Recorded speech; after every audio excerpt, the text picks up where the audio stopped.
Hello, everybody. I'm your host, Eric Bird, here at StopStrugglingNow.com. And tonight, we're talking about it. Do you want to be rich or wealthy? There's a distinction, there's a difference. So, we're going to talk about that and the numbers, ladies and gentlemen, because you're going to have to look at things a little bit differently if you haven't already, due to the economic situation that's not going to stop. There is a major difference, and you're going to want to be on the wealthy side. Rich, a lot of people like to be short term, but you want to be wealthy long term, and it takes sometimes years to get there. So, with all that said, thank you so much for being here in the SSN Nation Money Making Monday on a holiday. I appreciate it. Stop struggling now, gear. Check. And please like, subscribe, and click the bell below so you get the latest updates. Now, let's get to it.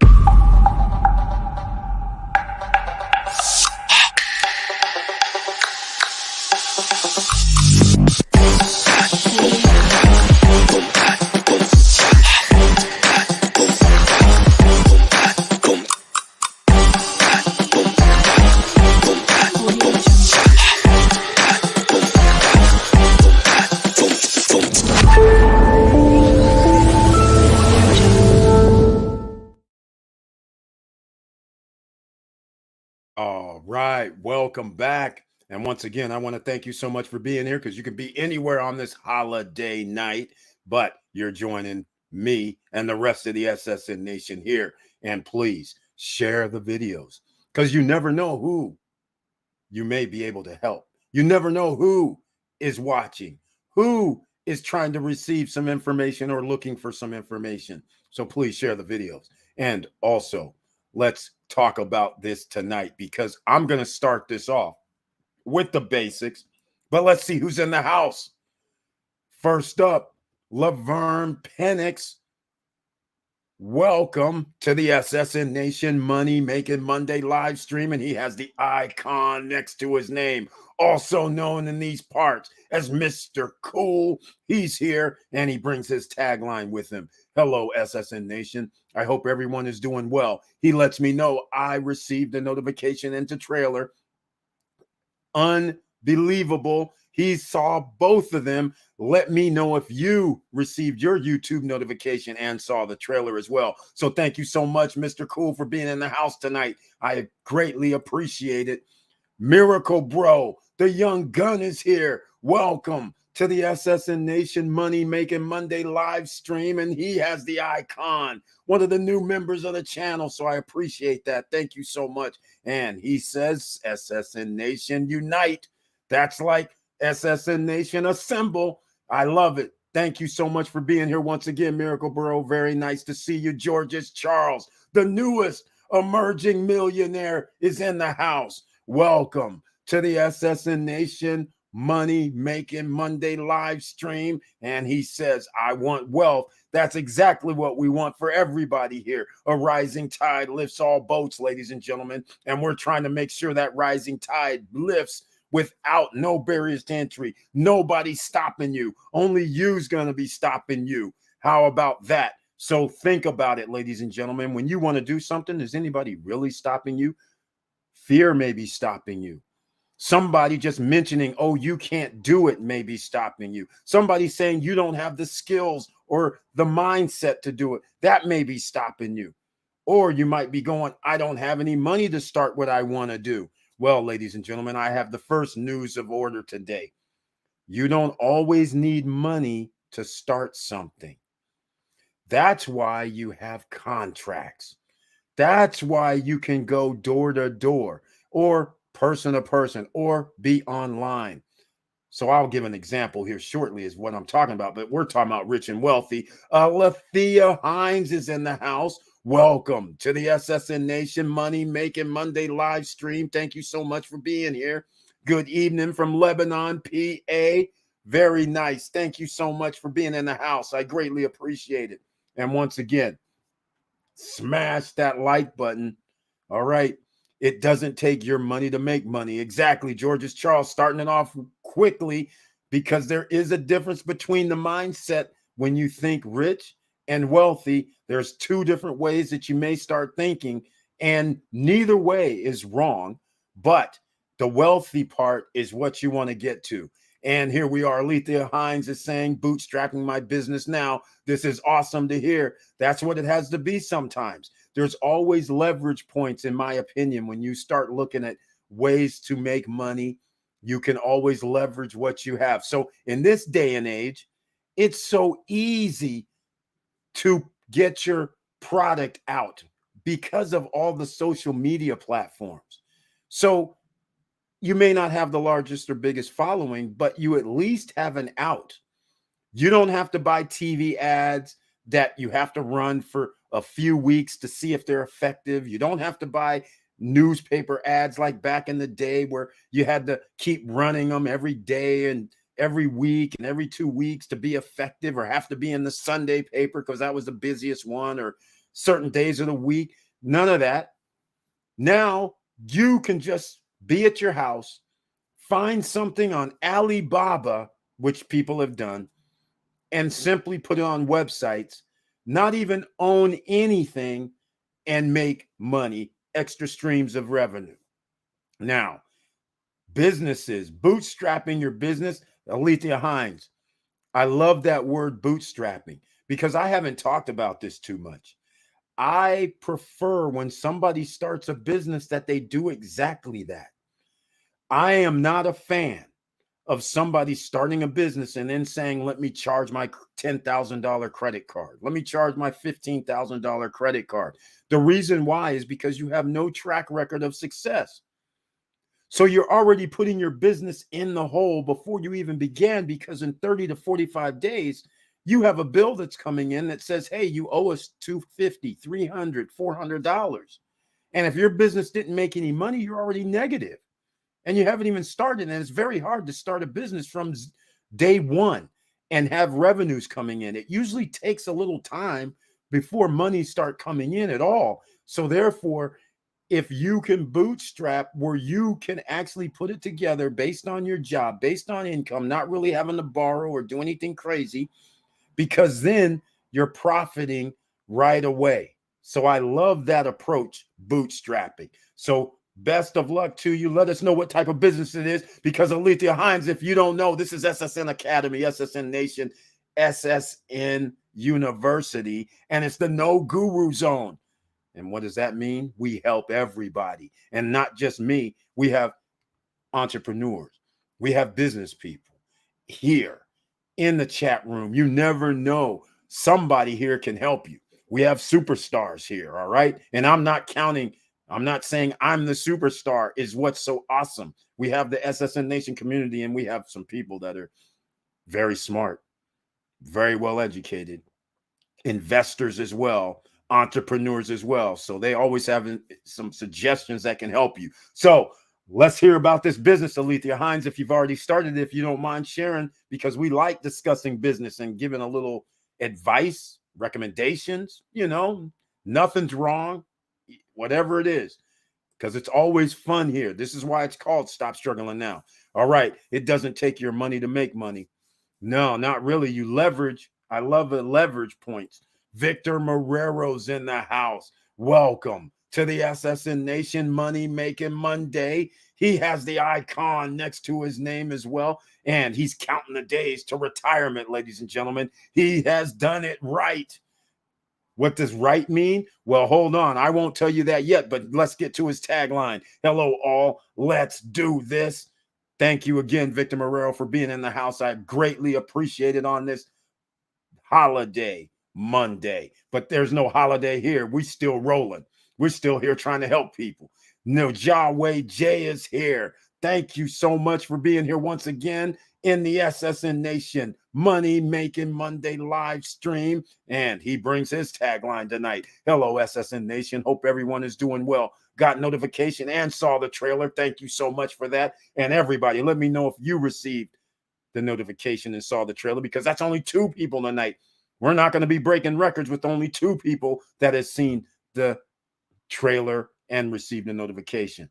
All right, so let's get into it, shall we? Because here's what I'm going to have to talk about first, because there is a misunderstanding out here in these streets that rich and wealthy is the same thing. All right, up to a certain point, I will give you that. But here are some definitions for people so you understand. Because right here, I'm using Google for this. A rich person may derive their income from just one or two streams. This is very important right here. For example, they may work a full-time job or run a business. Exactly. Wealth comes from people that do multiple streams, more than two or three. Their income is typically entirely dependent on them doing some type of work to earn money. That's for a rich person, but it's very simple. Wealthy people often have more than one stream of income. That's how they're equating this. More than one stream of income. Well, you can be rich and have multiple streams of income as well. But wealth is built a little differently. And here's how you start it off right here by Google. Let's look at this. Based on that figure, an annual income of 500,000 or more would make you rich. Now, I have to agree with this. That would make you rich. Is it going to make you wealthy? Well, it all depends on what you do with that $500,000 of income you have coming in. Are you out here buying liabilities, or are you out here buying assets? Assets that pay us, in case anybody has a misinformation out here. We're not buying assets that's going to sit in a closet. We're buying assets that pay us. And if it doesn't pay us, whatever I bought and it doesn't pay me, that means it's a liability. So while everybody's scrambling around thinking about a home and thinking it's an asset, it's not. It's a liability because you're paying for it. Nobody's, unless you're renting it out, then it's an asset because then you have money coming back. So there's a distinction. So they're using 500,000, but I have bad news for you. If 500,000 makes you rich, do you know how many people earn over $500,000 a year in America? The Economic Policy Institute uses a different baseline to determine who constitutes the top 1% and the top 5%. Because here you go. For 2021, you're in the top 1% if you earn 819,000 or more each year.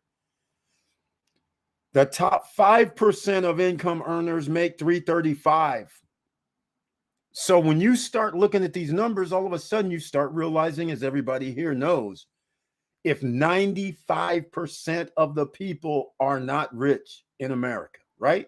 Over 95, because I'm about to get into some numbers, because we do the cold hard truths. Because if you think you're going to be able to sit around and make what you're making now, you're going to be sadly mistaken. So you need to know what's the difference between rich and wealthy. And let me pull this down.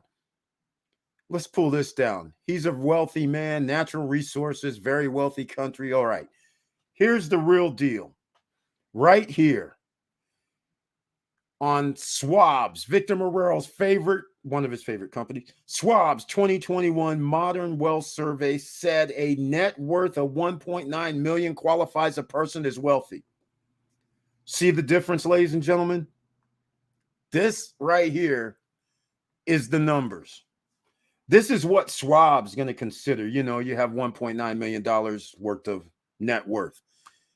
But in order to get to 1.9, you're not just going to simply have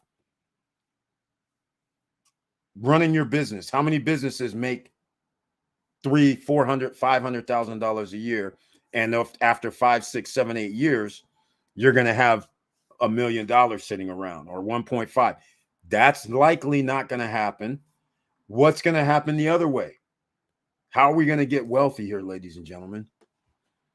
You're going to have to buy assets.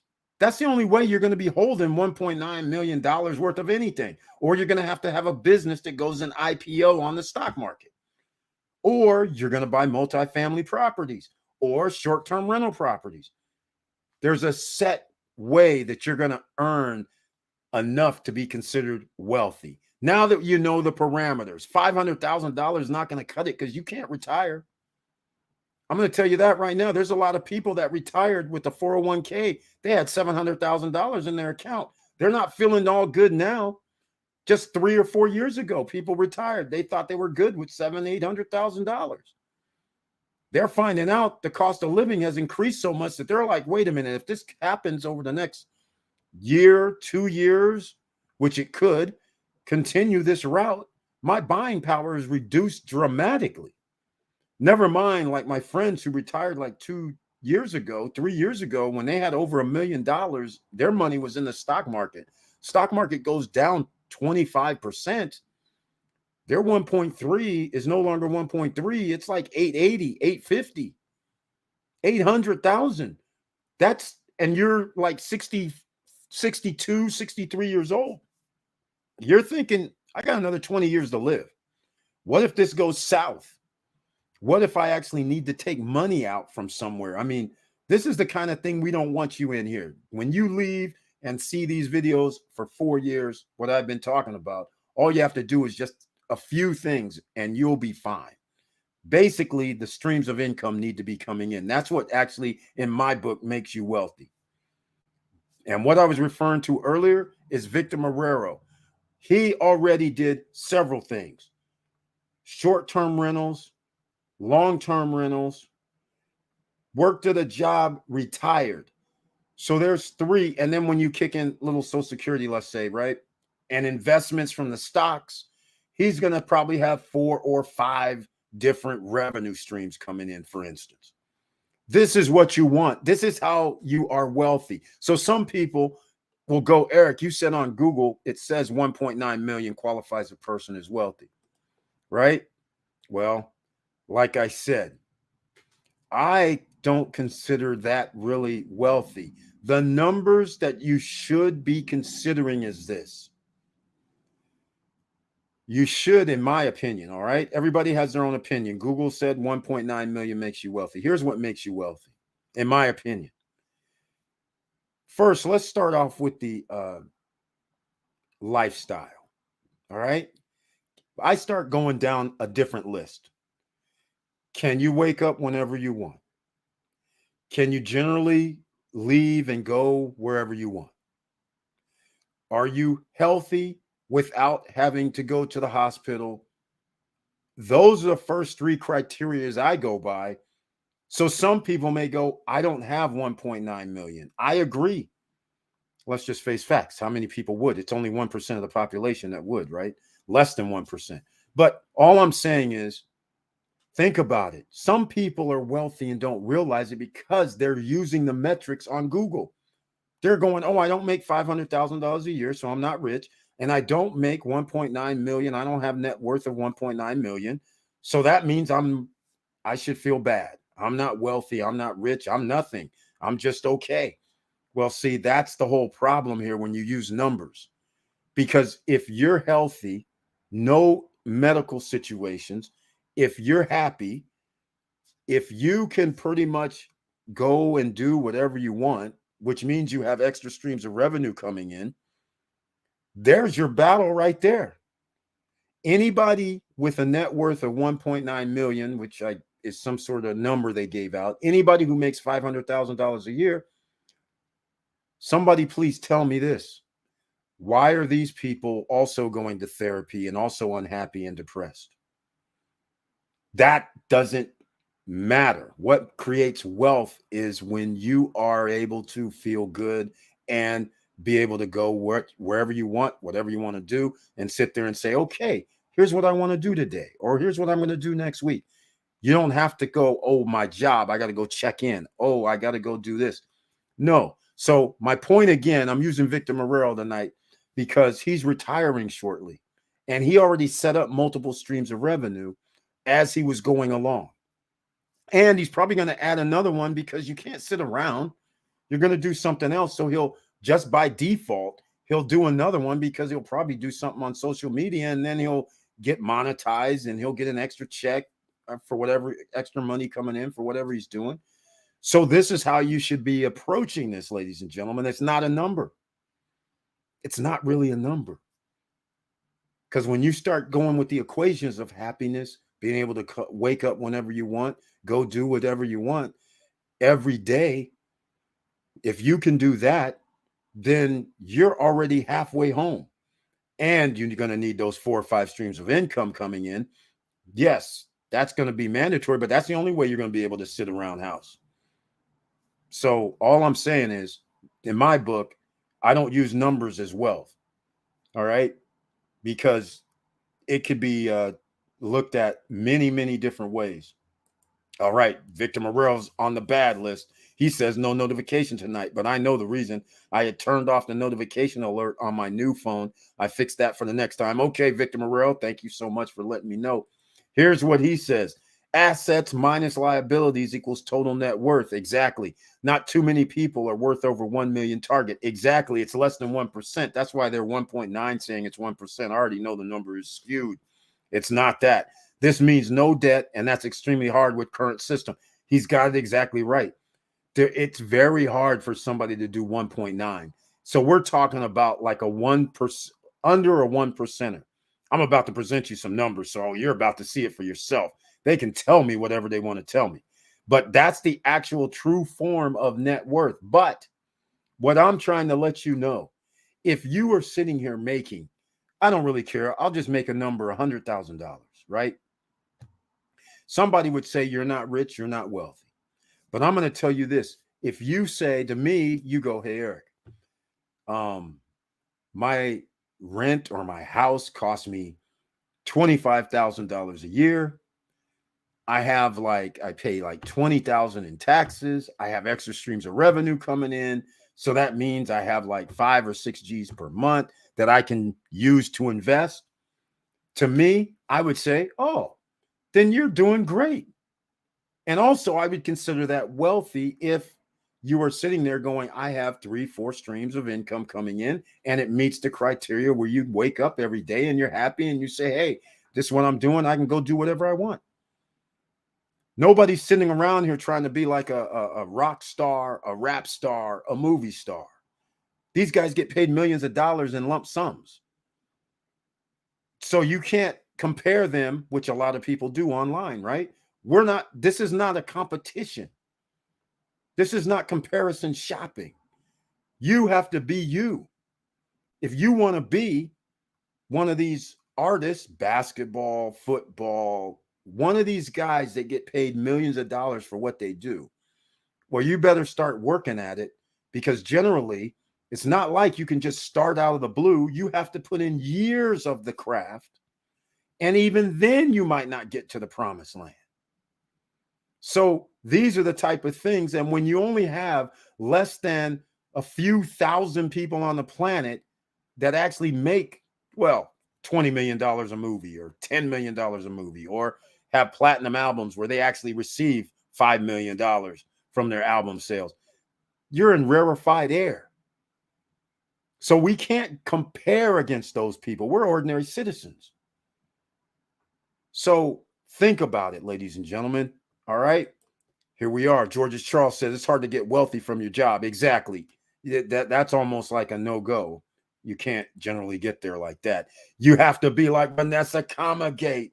Welcome to the SSN Nation Money Making Monday live stream. The Seamless Genius is here with her several revenue streams coming in, and she brings her tagline today. Hey, boss and SSN fam, happy Monday. Got the notification. That's 3 people that has received a notification. Thank you so much for letting me know. I'm very happy that you're here again with the icon next to her name. You're speaking facts, boss. Thank you so much, Vanessa Comagate. I appreciate that. Collaboration over competition. Exactly, Alethea Hines. I like that. Collaboration over competition. Where do I get that t-shirt at? Let me know. I love that. Very well said. Exactly. That's what we do here. Like I said, you have an open invitation. If you want to drop some information on the business or you need some help, hey, feel free to ask. All right. Victor Morel says, this is actually my second retirement from JP Morgan. Look at him go. I had already retired 12 years ago from the military. I am blessed to have the military and VA pensions. Passive income is sweet. Exactly. Victor Morel's on the road to, well, let's just put it this way. Once Victor Morel retires officially from JP Morgan here sometime in the next 6 to 12 months, I don't remember, I think it's this year, he's officially one of the wealthy crowd as far as I'm concerned. Like I said, he's going to meet the criteria that I set forth for wealth, because he's going to be able to wake up whenever time of day he wants. He's able to go do whatever he wants. He could be anywhere on the planet if he wants to. Food in the cupboards, roof over the head. What more can you ask for? I don't need to see if he has $1.9 million, because he doesn't need it. All I need to know is he's retired. He has several streams of income coming in, passive income coming in. So what more do you need, ladies and gentlemen? We now know also Mr. Cool's retired, and I know he has passive income coming in, more than one stream. So he's added another one when they fixed the wave up, the pre-construction property in Punta Cana. So he's going to have another stream of revenue coming in. And he's looking at getting something over in Spain, which is awesome. Another property which goes up in value, able to rent out, passive income, keep adding the assets. I love it. This is what we're talking about. I don't need to see any stinking 1.9 number that Google says to make people feel bad. All I know is when he wakes up every day, they can go do whatever they want. That's the goal that I want for everybody here. You guys should want that. You don't need a number. You just need the revenue streams coming in. So that's why we always talk about revenue streams. And there's quick ways and there's slower ways. Let's just face facts. When you start a new business, you're generally not out of the box successful unless it's set up a certain way. You can only do certain businesses where day 1 or day 5, you have thousands of dollars coming in. All right. You would have to be a contract or getting some sort of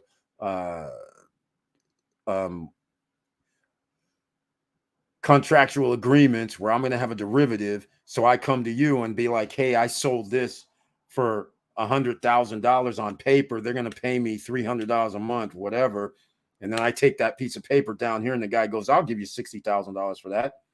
So unless you're doing something like that and have that set up, there's no way you can get first day most often, not all the time, most often. Damn, at Victor Marrero. Exactly. He's on top of it.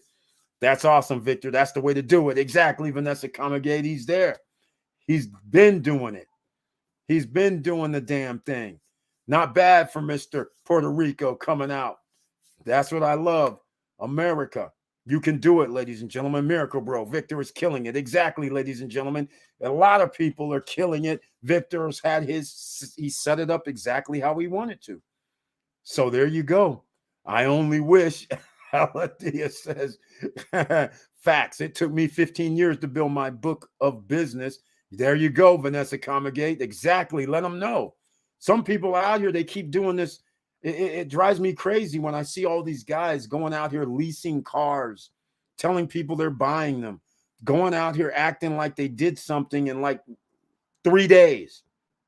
All I did was go do this and I made $50,000. I'm like, okay, lightning in a bottle happens occasionally, but that is not the norm. And people going out here buying $200,000, $150,000, $350,000 cars is not the norm either. So again, this is not who we're supposed to be competing against or comparing ourselves to. All right. What did Alethea Hines say? Collaboration over competition? I think it was something like that. I got to remember that because I like that. I got to go look that up. Is that on a t-shirt somewhere? I want to see this again. Let me see. Where did she put this at? Yes, it was. Collaboration over competition. There we go. There we go. I like that a lot. But again, thank you for mentioning this, Seamless Genius, because it's rare that you can get that lightning in a bottle. Yes, it can happen. But sometimes you actually have to work 1 year, 3 years, 5 years, 8 years, 10 years. You just never know. All right. That's what it takes, but you can't give up. That's the idea. But we need those extra streams of revenue. So I'm going to show some other things as well. Victor Morrell, George, Vanessa, Miracle Bro, thank you. But even with that, I am always thinking other ways to get passive income. I'm a passive income junkie. My wife also retired. It was hard work for both. Exactly. Exactly. He put in all of the work and he's not willing to go, hey, let me go out here and go waste this money. Instead, he's looking for passive income because he realized he's going to be able to retire relatively young. So he's got like another lifetime. And I tell everybody this, you want You want to be able to have 20-year spans that you can just feel free to do whatever you want, because there's a lot of pressure on people. From the time you're 18, 19, 20, 25, 35, it's always like, hey, and some people have more pressure than others because they may have gotten laid off from the time they're 18 to the time they're 40, fired, laid off, business closed, all kind of things can happen, and you have to restart. So this is why, if you can get things earlier and put yourself in position to be like 55, 60, 65, and be able to do whatever you want, that's where you want to be. Because a lifetime, another 20 years, is that a long time for anybody? 20 years is a long time. So if you're in relatively good health and you're 55 years old, 20 years is only 75. Average death for a male is 77 in United States and 79 for a woman. And if you're married, you can add on 2 or 3 more years on that. So, and also when you have free time, you're able to take care of your body a little better because you're going to eat different. Maybe you're going to work out, walk around the block. Who knows what you want to do, but you can exercise because now you have freedom. You don't have to worry about rushing home because you work 12, 13 hours a day. And now tomorrow morning, you got to get up in another 8 hours from now. So you can do a lot of things. So that's why the richer or the wealthier you are, you generally are going to be in better health. This is why generally, if the poorer you are, the worse health you get into, simply because you're not able to have the free time. You got to decompress sometimes. You have to relax. And if you can't relax for like 2 days, 3 days, because you have deadlines, you always pressured at work, that's stressful stuff. All right, it's stressful. A lot of people don't have skill sets. So this is why you as an individual may have to consider, hey, let me buy some assets that pay me because I don't have a skill set. Let's say I don't feel comfortable on a computer. I don't feel comfortable on video. I don't feel comfortable doing a podcast. I don't feel comfortable posting up pictures and doing all this stuff on Instagrams and Facebooks and TikToks and all that. I'm not that person, which is fine. You're more reserved. You're like, okay, I read books, I study, but I don't want to do all this other extracurriculars. So there's no way for me to make extra streams of revenue. There's something for everybody. You just have to fill your niche. But all I'm saying is we need streams of income, because if you want to stop struggling now, that is the key. All right, Laverne Penix. At present, I have 4 streams of income. I live pretty comfortable. Exactly. See, this is exactly it. Notice again, he has 4 streams of income. See, this is why he says, I live pretty comfortable. So I would suspect he does, simply because I know he's bought some assets and thinking about getting some more. So I know he's doing fine. That's the point. This is where you want to be. You want to be, if you have to be 60, if you have to be 65, so be it. But the fact is, you're still going to have another lifetime because you want to get that 20, sometimes 30 years, right? You can live to 75, 85 easily, especially when you already have things in motion where, like, he has 4 streams of income. So he can go work out, go get the right food. He can go down to the store, pay extra for food, right? So somebody says, I want organic. That might cost me a little extra. I want all natural. It might cost me a little extra, but you can afford it. Versus if you can't, then you're going down going, okay, I'm going to go get this stuff that has gluten in it, has sugar in it. Yeah, they're using processed this, processed that. Now, that matters in your lifespan. Junk in, junk out. Just like a computer. Your body is a computer. It's a well-oiled computer. It's awesome. What you put in up here and inside your body matters. So that gives you the long-term play that you want to do. And I say, hey, just do it. So congratulations to Laverne Penix as well. And look who else is in the house. Maria Barnes is here. Welcome to the SSN Nation Money Making Monday live stream. Very nice to see you once again. And she brings her tagline. Hello, Eric and SSN family. I hope everyone is doing well. I got the notification and trailer. Thank you so much. That's like 4 people, 5 people actually that have seen it tonight. Let's go. Can we break the record tonight? And Maria Barnes, ladies and gentlemen, make no mistake about it, is Mrs. Cool. She is in the house tonight. So once again, thank you so much for being here. I appreciate it. George's Charles and Victor Morrell. Love it, bro. Multiple streams of income, even from retirement. Yes, and actually, he's going to have another stream when they get the Galaxy ready next end of next year. So he'll have another stream of revenue coming in, just like Laverne Penix, Mr. Cool. When the wave comes, they're going to have another stream of income. So he's going to be up to 5, which is pretty sweet. All right. So that's what I'm saying. This is what I love to hear. Laverne Penix, it's so refreshing knowing this group has go-getters. Exactly, Victor Morrell. This is why I'm so proud of all you guys. A lot of you I'm so proud of, because even though I didn't have nothing to do with it, I'm still proud that you guys have done that. It makes me so happy, because it's just in America, there's just too many people out here that I mean, they're just stressed. It's just too many. And it's like you try to give them information, but it's just that they're stressed. They're in a different place. Miracle Bro, I currently run a loan service that helps OCs and investors achieve their goals by providing loans between $10,000 and $400,000. I like that. That's a good business to be in. Whether you're looking to invest in real estate, cryptocurrencies, NFTs. Miracle Bro, I love that. I love that. I like to hear that. All right. A loan service, but I don't know what that means though. Because now you're saying loans with crypto and NFTs. Now I'm getting scared. All right. But I like the real estate loans. All right. So let us know about that. That's always a good business to be in. Finance. Number 1. Billionaires. The most amount of billionaires, the number 1 is finance. That's what they're in. So just keep that in mind. It's not Forex. It's not stock trading. Forex and stock trading isn't even in the top 10.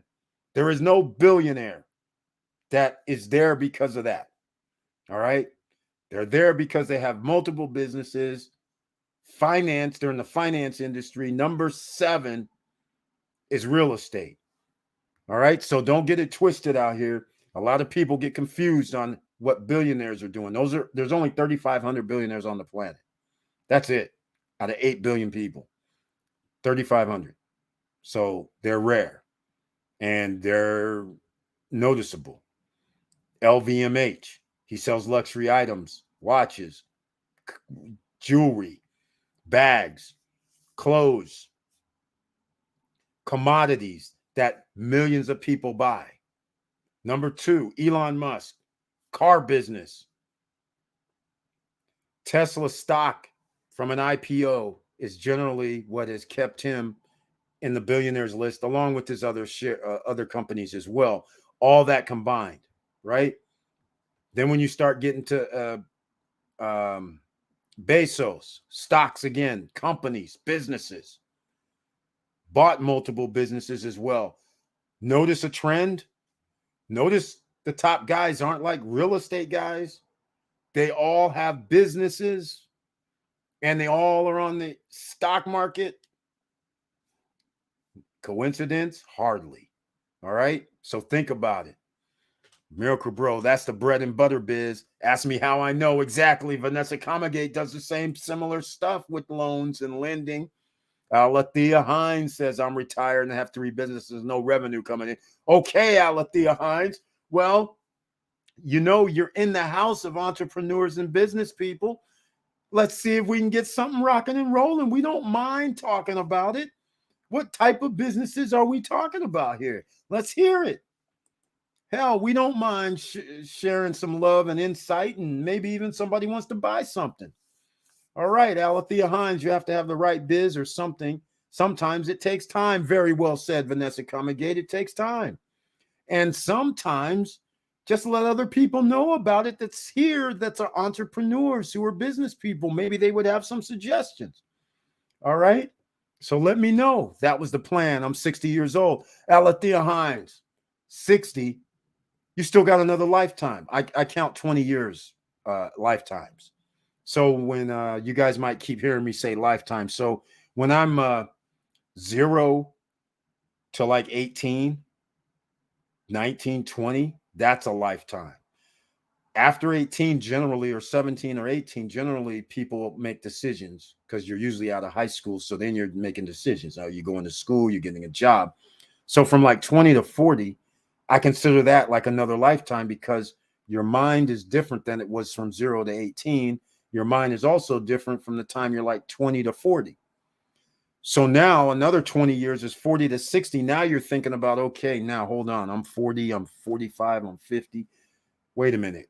What am I going to be doing for the rest of my life? So your mindset is a little different, but that's a lifetime. 20 years is a long time.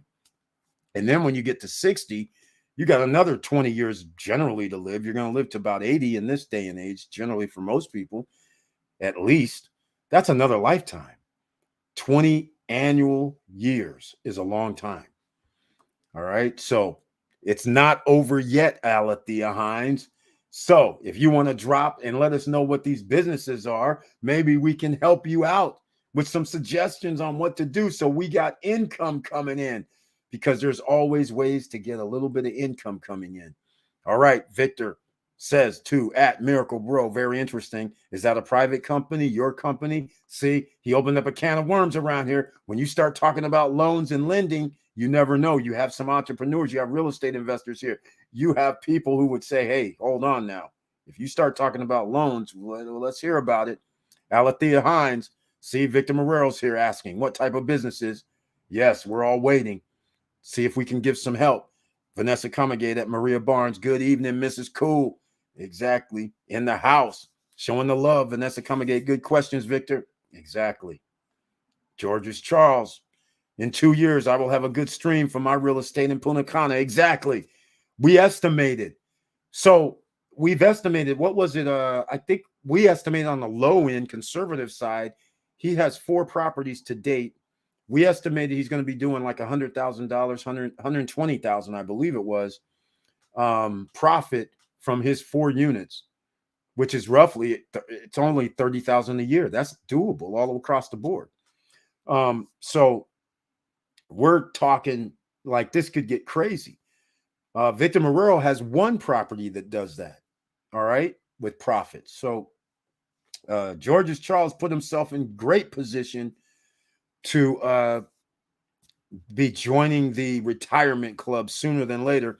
Maria Barnes. Hello, Vanessa. Here we go. Victor Marrero, private. Okay, he's doing private money and lending. That's why I love this group. Exactly, Vanessa Comagate, the seamless genius. Miguel, Army retired veteran, is here. Welcome to the SSN Nation Money Making Monday live stream. He has the icon next to his name, and he says, God bless my SSN family. God bless you as well, Miguel, Army retired veteran. Thank you again for being here. And here is another Punta Cana investor doing the damn thing. He made some moves, and now he too is on that emerging millionaire cloud, floating to the top. Because he's got 4 properties. He's tied with Georges Charles. I think he has 4. He might have another one for all I know. I don't know, but I think he has 4. All right, Vanessa Comagate, Ola, Miguel. Miguel, after Vanessa Comagate, show some love. Miguel showing love, Ola, Vanessa. That's it. I love it. Vanessa Comagate, I'm listening. Miracle Bro, exactly. Here we are. Alethea Hines has started the drop group home for homeless veterans. Property preservation company and mobile notary public with loan signing. And I believe you said in Lebanon, Pennsylvania. All right. Well, this does present an interesting situation. Group home for homeless veterans isn't something that you can just open the doors. You're going to need some sort of approvals, and you're going to have to be zoned, and the home has to be built a certain way. Oftentimes, going to have some sort of door widths, oftentimes for wheelchairs, oftentimes for handicapped, ramps, have to do all kind of things, front, back, different setups, depending on, well, I don't know if it's in Pennsylvania, and I'm not familiar with the Pennsylvania rules, but yes, you can't just have a home and turn it into a group home for homeless veterans. So Let us know about this. Property Preservation Company, I don't know what that is. I don't know what that is. I mean, I can guess what it is. I mean, I can guess, but that would only mean like there's an empty house to me.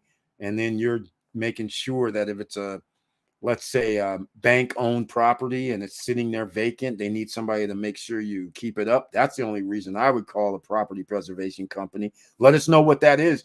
And let us know about this group home for homeless veterans. Is it already licensed and legitimately set up for this? Or is this something that you had to invest in? Because that sometimes is not cheap. I have a few friends of mine that actually set up not group home for homeless veterans, but group homes for seniors. And it was a pretty pricey situation to get started. And then once he got the contracts, then that ended up being very nice. George's Charles, I want to retire in Punta Cana at age 50. Well, I don't know how old you are right now, but all I do know is this. In 2 years, 3 years, 3 years, after 3 years, you can retire because let's call it what it is. I know you're going to be making like $10,000 a month profit just from your Punta Cana deals or more. So even in 3 years from now, 10,000 a month, that's 120,000 a year while you're doing nothing. I don't see a problem. All right. I don't see a problem. You can retire in 3 years. I don't know how old you are though, but it's a wrap.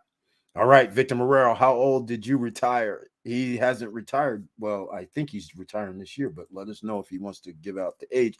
Brian P's in the house. Welcome to the SSN Nation Money Making Monday live stream. And he brings the tagline. Hello, Eric. How are you doing this evening? I am doing great. Hopefully you're doing great. Thank you so much for being here once again. I appreciate it. Alethea Hines says, retired nurse and disabled veteran. Oh, okay. But Alethea Hines, let us know about these businesses, because both are difficult and you have to have, well, ideally you want some sort of contracts with, and especially if you're going to go with homeless, you're going to need something. And like I said, my friends get something from the state, federal government, but you have to have the right licensing and the right people working there. There's a bunch to it. I didn't delve into it too much because I never wanted to be in that type of business. It's lucrative, but that's not my cup of tea. Vanessa Comagate says at Miracle Bro, if you can offer competitive loans for businesses, you're in the money. Exactly. Very good points. They're very, very good points. Also, having a relationship with lenders helps as well. That's what you do whenever you're in the lending biz. And that's one of the little dirty little secrets. When I was like 18, 19 years old, I was very fortunate. When there was limited computers, so you guys know pre-2000, and there used to be, which is the same thing now, but people didn't have access to it. So in other words, now you can just go online and see if you want to buy a home or you want to do lending for a business. You can pretty much find it. But back in the day, limited computer availability, and they weren't, Google and Yahoo and all that didn't exist. So, or was limited, shall I say. So people didn't know where to go to get loans. So I had a book of lenders, all their requirements that general population wouldn't have. So then I would know how many points I'm going to get for the loans that I would do. So I used to do loans just similar to what Vanessa has talked about before. And I simply just put an ad in the paper for lending. It was crazy. It was going great until they changed the rules. They said, no, we're not going to do this. We want to do this, changed up. And it used to have everybody in there, everybody that was lending. And they would say, credit score needs to be this. They would say, we're taking this point. We'll give you a point. It was all listed out, but it was written. It wasn't on the computer or nothing. Very lucrative because back then compared to now people want to borrow like there's no tomorrow. Back then, people didn't really want to get into owing money like they do now. People don't care anymore. Here we go. Also having a relationship with lenders. That always, yeah, and used to be able to call the lenders on the phone and get clarification. Like, hey, I have this guy, this app. It looks like they qualify for all this. When can we get this funded? I mean, it used to be a lot more personal. 120K after expenses and profit. Exactly. That's exactly right. We did that. That's conservative numbers with exactly. He's about to bring it up. Based on 50% occupancy. This is what we used. We didn't use the 80% occupancy for Punta Cana. 83% occupancy year round is the rate for Punta Cana. We're using 50.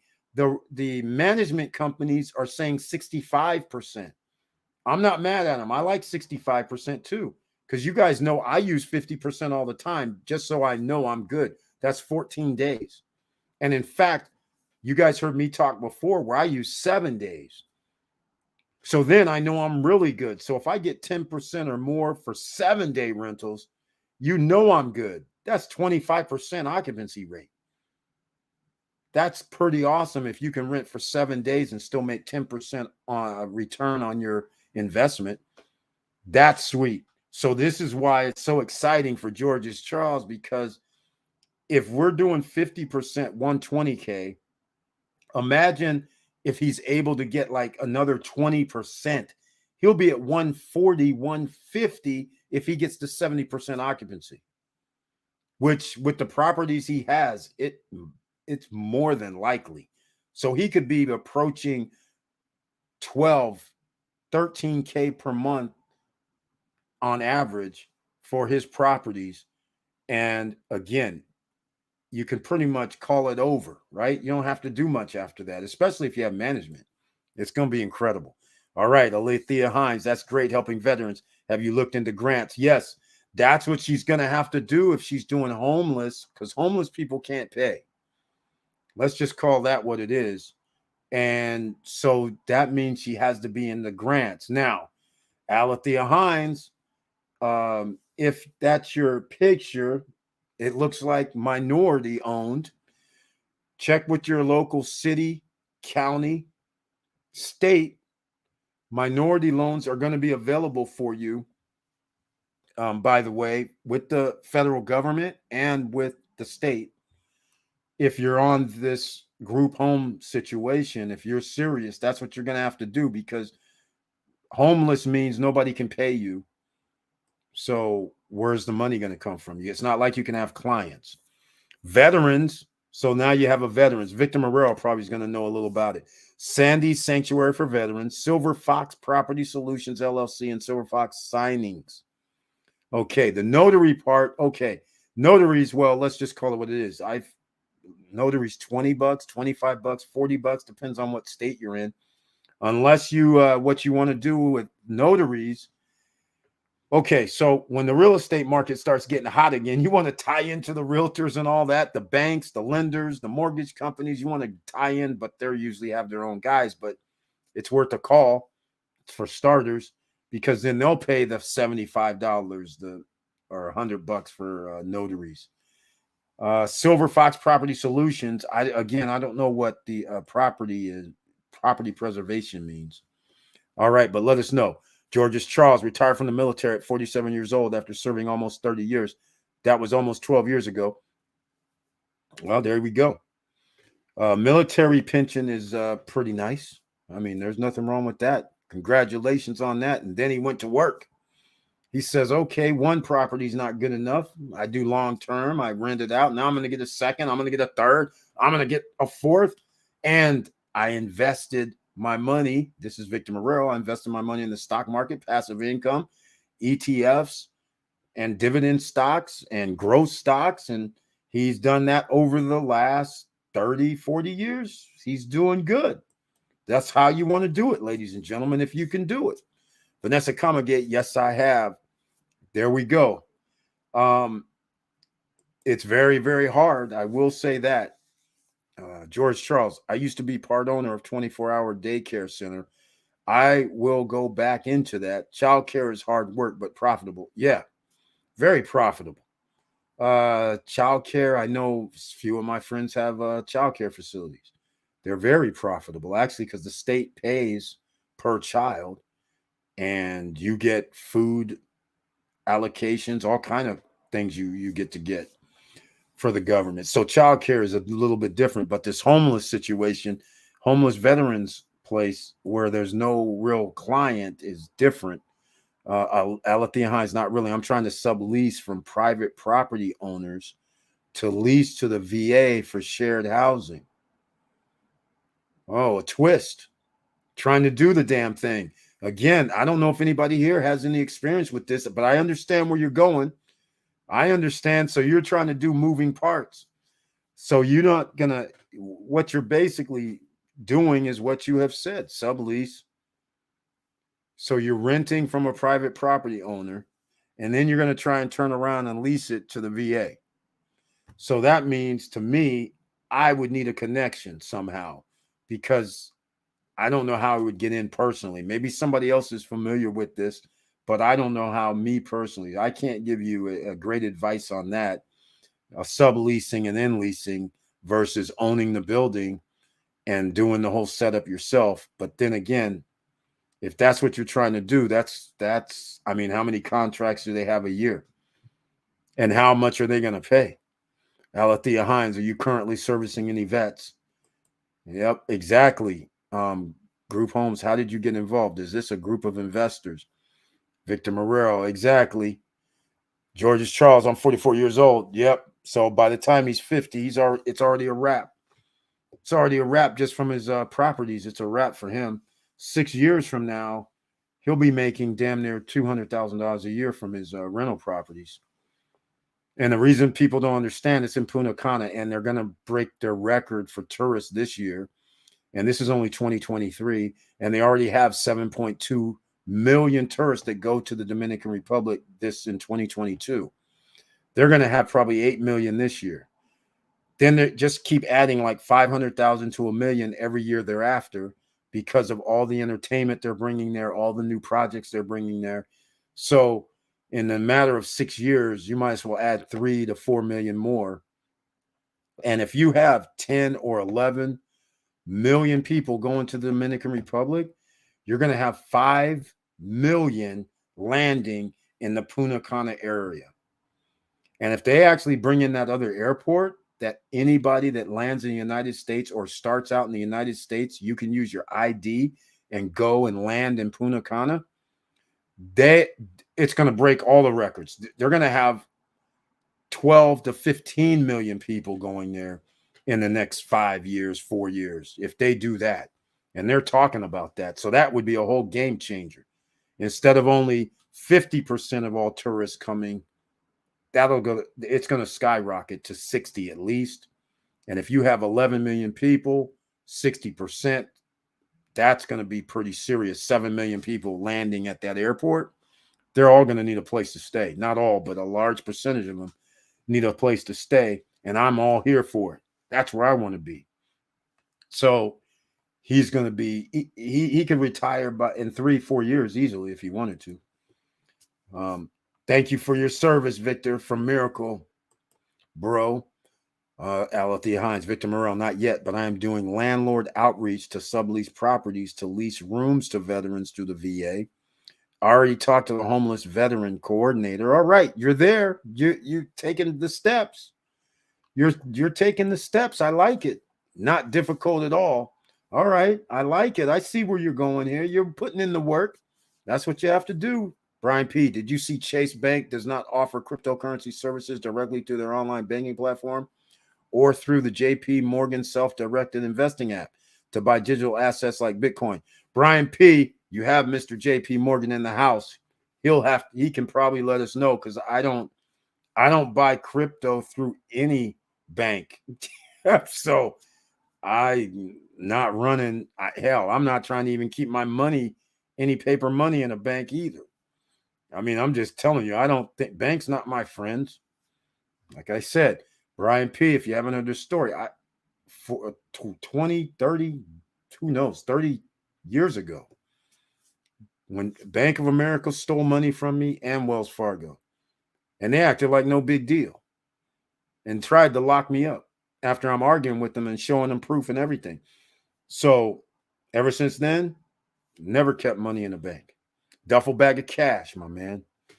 And I'm deploying the cash to buy assets. That's it. I don't need cash. I just need some money coming in, and I'm not keeping it in the bank. I mean, I'll keep a little bit here and there, but it ain't like I'm trying to keep money in the bank at all. I'm acting like it's 1933 when banks went on bank holidays. That's what I'm acting like. Alethea Hines, property preservation is maintaining properties for HUD. Okay, that's what I was thinking. HUD, VA, banks, and private investors until they sell. Beautiful. All right. I've heard of that before. Very, very good. So the question is, there should be lots of properties sitting around in Lebanon, PA, or area. So you should be able to have some sort of deals, I would imagine. But you did mention that you had no income coming in. I can understand the VA because that's a whole different, that's a relationship type setup. And you have to, if you're doing it, you're doing it a different way. But this here, you should have something coming in if you're able to get some contracts with those guys. You have several. It seems like you're in the mix. George's Charles, I also want to own a dollar store. With prices going up, dollar stores will be more populated. Okay, I don't know about all that. That's your thing. That's your thing. I don't want nothing to do with dollar stores. Because there's no way they can maintain that over the next years. So it's due to inflation. They're gonna have to charge more. They're gonna have to charge, well, if Family Dollar or Dollar General, they already charge more than the damn stores do. People don't even realize it. Just because they have that dollar in their name, people are paying more than they can just go to Walmart or go to the grocery store. It's crazy. But I hear what you're saying in theory. I hear what you're saying. I hear what you're saying. I don't really like carrying inventory. All right. That's something that I don't like as well. I don't want to, I just have this thing myself personally about carrying inventory. This is why I told you guys when I did the restaurant equipment business, it was okay. It was fine. But that was like one of the worst decisions I ever made because I did something that was against my inner being. I don't like carrying inventory, and I was like carrying inventory. Restaurant equipment is carrying inventory, right? So you have to have some equipment in your place. You have to have used, new. It's sitting here. You know how much that's making me? Zero. Somebody also has to walk in the door. My cost of acquisition. I have to do something. People have to know I'm there. When you operate online for damn near 25, 30 years, where people, you don't have to even do anything, that changes the whole thing. So that was one of my biggest mistakes. We can't win them all. We're doing great the first year. Second year hurricane. Now that's not great. When the hurricane hit and it blasted the Southwest Florida and flooded the area for a week, and then that blew out the prime time, December, January, February, and March, and you have like 2 to 3 weeks and things are tore up, no electricity. That changes the whole games. Now the restaurants and people who would buy the restaurant equipment, they're missing 2 weeks to a month. They're not in business. That also means people aren't traveling down. Now these guys have 4 months to make profits. That out of that 4 months, they generally take their profits and buy what they need for the following year because summer is slow and hurricane season is slow. So that was the other mistake I made because I was down there, and when they said hurricane, I've been a California kid all my life. I was like, wait, what? Hurricane? I didn't even think about hurricanes until I stayed down in Southwest Florida. I was like, wait a minute. I'm down here where I got to get shelter. I got to worry about if my office is going to flood. I got to worry about if the house is going to blow over. I'm like, hold on a second. What the hell is going on here? It was crazy. Anyhow, Alethea Hines, that property preservation sounds good. Do you manage a lot of properties? She could. Alethea Hines, I'm so impressed. Thank you so much for doing that. Dealing with the VA bureaucracy can be challenging. There we go. Thank you, Victor Morrell. Are you working with a partner? How does a property qualify? Exactly. Victor Morrell wants to know, because there's other veterans out here that need help. Let's call it what it is. Seems like you just need properties or just rooms in homes. Then you're good. Hey, there we go. The vet coordinator sends you the vets, correct? We will see.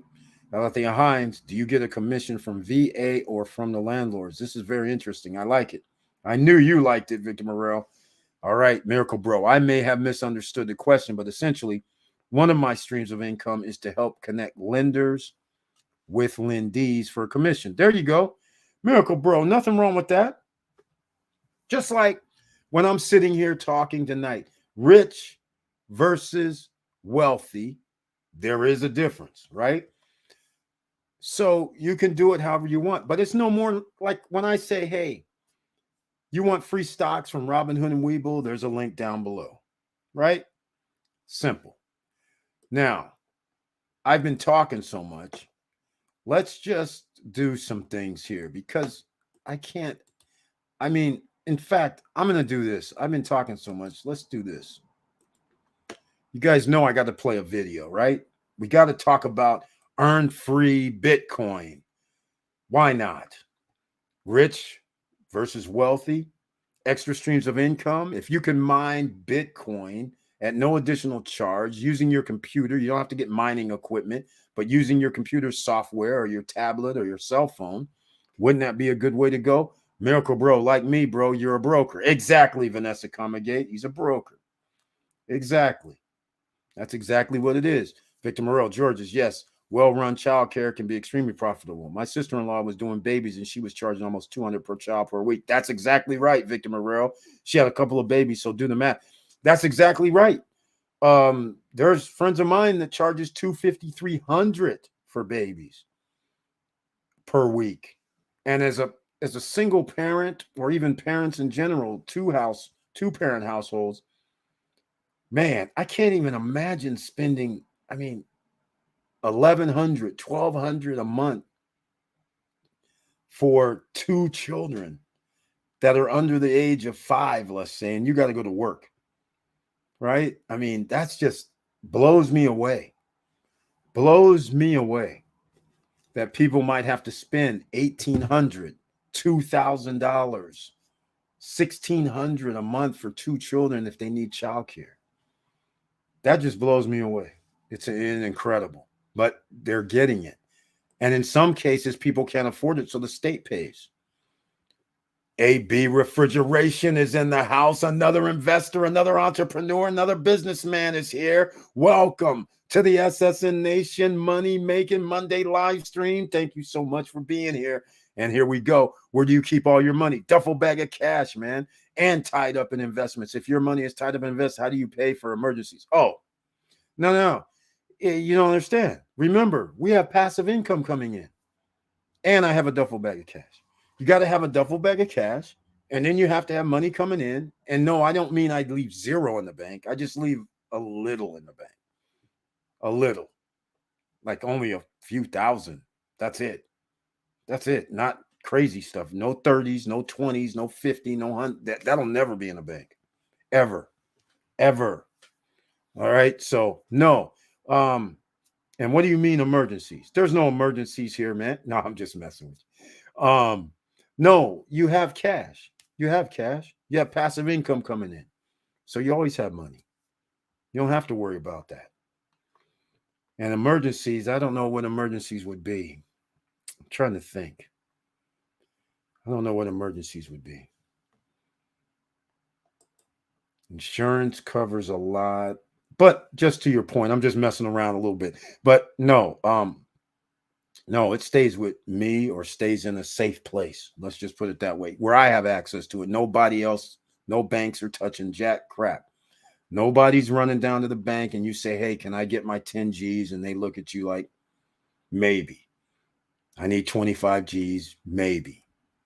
Come back tomorrow, or sorry, you can't get your money out. No, I'm not going to go to jail as I get older. All right. Let's just put it this way. I almost went when I was younger. I'm not going to go again. I'm not going to tempt myself.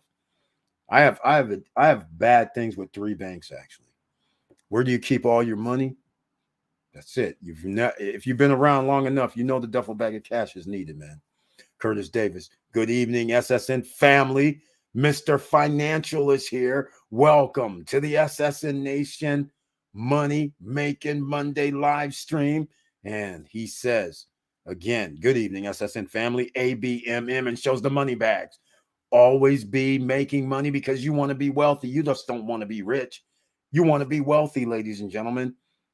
And I want to redefine wealth the SSN Nation way. 1, you have many streams, more than 3 streams of income coming in.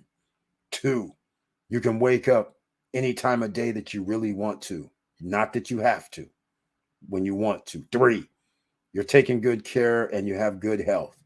If you have those 3 things, just for starters, then I consider you wealthy. I don't need to see you have 500K. I don't need to see you have 1.9 million or 2 million. I don't need to see anything.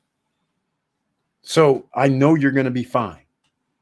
That's the starters. And I know if you have more than 5 streams, revenue streams coming in, then I know you're really going to be fine. Because you need 5 or 6 or 7. All right. Just to be clear here. And Mr. Financial, by the way, is part of the SSN Nation fam. So go show some love. The man has come on to YouTube. He needs to get monetized sooner than later. So his channel, Chili Davis with 2 L's, CHILLY Davis with 2 L's. Go show some love. Subscribe to the channel. Click the all notification bell because you never know if you're going to get the notifications. So at least click the all notification bell just in case you're a lucky few that get them, because he's dropping gems, ladies and gentlemen, giving people updates on financial news, information, stocks, and other information that can help you out. No cost. Again, he's in the no guru zone. All right. So here we are. I'm not aware of any bank's crypto direct buying. However, see, Fidelity does. Fidelity Investments Company does allow you to buy Bitcoin, Ethereum. By the way, these two are on fire now. Yes. 25,000. Yes, people start buying Bitcoin. Don't want to miss out. But again, get your free Bitcoin, earn your free Bitcoin. There's a link down below in the description. In fact, I'll play a little video for Crypto Tab. Why not? Because this is the time. We've already been here over an hour. Let's do some Crypto Tab. Check this out, ladies and gentlemen. Are you interested in high passive income? Do you want to be in trend and earn cryptocurrency? If so, try CryptoTab Browser, the world's first browser with an integrated mining algorithm that allows you to earn Bitcoins simply by using your browser. It has a familiar interface and all the necessary features, plus mining running in the background. Invite your friends and family to use CryptoTab Browser and multiply your earnings using the referral system. Discover Cloud Boost feature and start mining at lightning fast speed, quickly increasing your profits. Grow a large mining network and get a stable income. Share your personal link with other people and get a percentage of their mining, their friends' mining, and so on, up to the 10th level. There are plenty of benefits for our affiliate program members. Install CryptoTab Browser on your computer and start earning right now. Get stable income and guaranteed payments in Bitcoins every day. Download our app to make your profit on the go. Join us.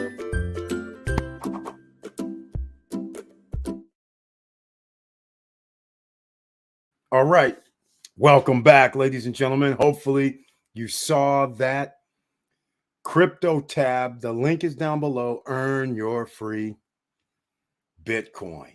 And all those who was earning free Bitcoin when it was 17,000, 18,000, all of that, you're doing good. All right. Here we go. Miracle Bro, not going to lie. Miracle Cash and More. I've been trying not to get too hyped, but they have me excited about their NFT shares. Hey, Miracle Bro. All I can tell you is, of course, this is Money Making Monday, so I'm glad you're bringing up some of this money making because we got to get to that rich and wealthy. I don't really care what you call yourself. What we care about is we need those streams of income coming in from assets that we can sit there and say, hey, set it and forget it. Miracle Cash and More with the cash flow NFT, that's set it and forget it. And oh, by the way, Look, the mining debt box node. Okay, so I was sitting here trying to add the hosting credit at Debtbox, the debtbox.com website. I kept getting an error. So finally, I go to the IX Global website, IX Academy, and I go to the X node. The X node now had something say buy credits. Good news and bad news. I'm still upset with these guys, but good news and bad news about the debt box. I had to put BNB in the debt box wallet at the debtbox.com. Then I had to put in debt. Also, DEBT is also a token. Had to put that in there because I had to swap at Pancake Swap to get the debt. Then I go to IX Academy, buy credits from there in that back office. And then it took pending payment, and they actually did the transaction on the debt box. So I don't know how they did it or what they're doing, but that's literally how I had to do it.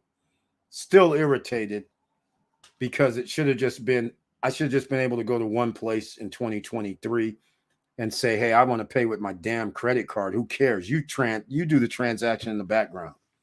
However you want to do it. But them credits, I'll just pay for it. What the heck? So anyhow, that was a trying time, quite frankly. It was irritating. So that's all I can tell you about the debt box node. It's still sweet, but Miracle Bro brings up, hey, this is the #1 Miracle Cash and More stores that are licensed and regulated for crypto, ladies and gentlemen.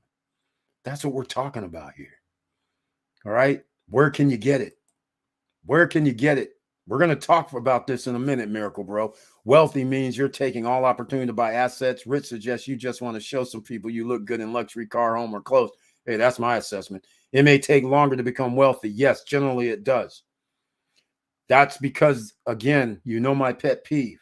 It's because when we're 5 years old, 5 years old to 17, 18 years old, you go to school. There is no freaking school curriculum that generally is telling you, here's accounting. You're 8 years old. We're doing accounting. You're 9, 10, 11, 12, 13, 14. You've been learning accounting rules and regulations from the IRS since you're 8 years old. That would be more effective. Also, since you're 8 years old, how do you start a business? That would be a good class. 8 years old, a 30-minute class. Start a business. Go down. This is where you get your LLC. This is what you got to do with the state and sign up to make sure you pay the state taxes. This is what you got to do when you go. Got to get your EIN numbers and sign up with the IRS, and you got to pay quarterly or whatever if you have employees. All this stuff since you're 8, 9, 10 years old for 4 or 5 years. Why not? Oh, here's how you go open up a bank account. This is what an ATM debit card looks like. I mean, what the hell's going on here? Real life situations. So this what leads to this thing we have in America and around the world. Got to show that I'm rich. It may take longer to become wealthy. Again, it's only taking longer because people are not designed. You're taught from the time you're 5 years old till 17 that you're going to work for somebody else. Half the people, more than half the people that go to college, you're taught that you're going to work for an employer. They're not teaching people to be independent and go start their own thing and become wealthy. You have to be into something your own self. You have to be investing in something.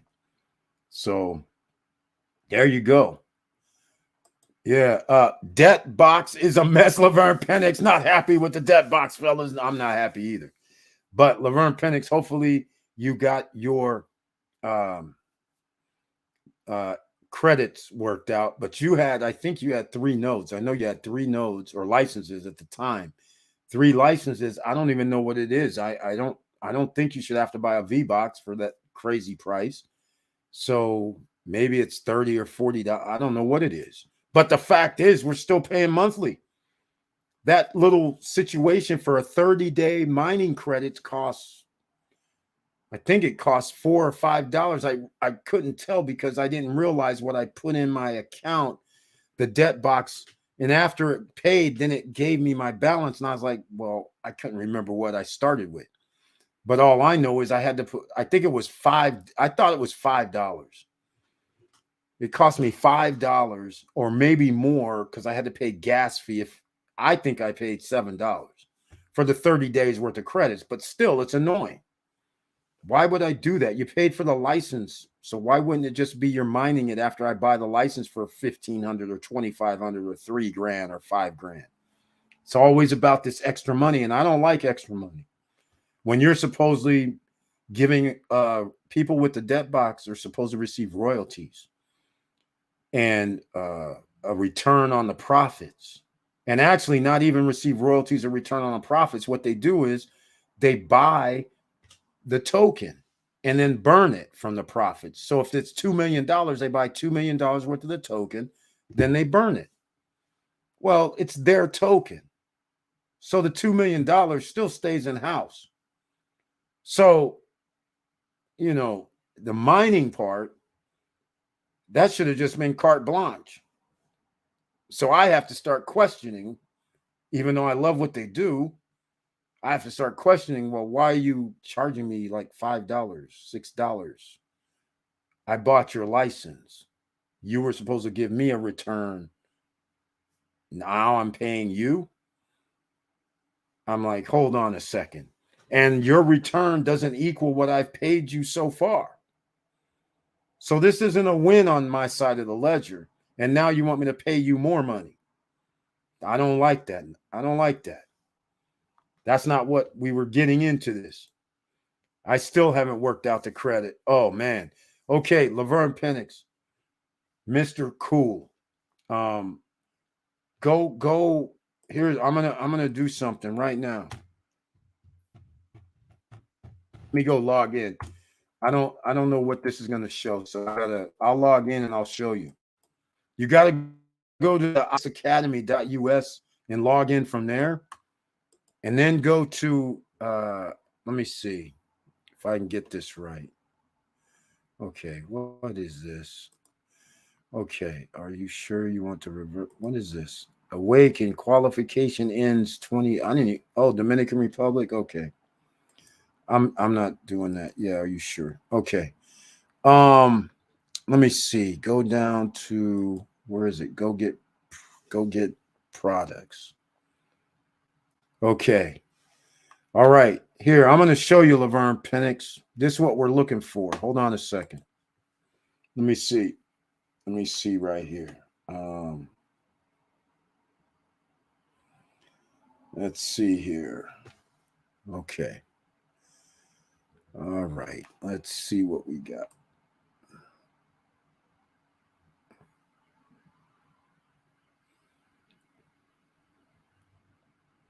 Okay. Okay. So I think I do this. I'm going to show you guys here in a second. I think. Yeah, I'm going to show you. Okay. Go to products. That's what I need. All right. Okay. So what I'm going to do is this. Let me get out. I'm going to get out of. Hold on. Laverne Penix, this is just for you and anybody else because this was so annoying. It's just ridiculous. But you have to. Okay. There's a couple things you have to do. That's why it's annoying. Yeah, I'm about to show you. I'm about to show you. Okay. So first things first, Laverne Penix. You have to be in your debt box node. You have to go to your wallet. You have to put, whether it's put like $10 or $15 of BNB, send it to your debt box node wallet. So you go log into debt box node, then you go to the wallet, then you get receive on BNB. So you have a couple ways you can do it. You can send it to it, but don't do that. And I'm going to tell you why. Because that's what I did, and then I got pissed.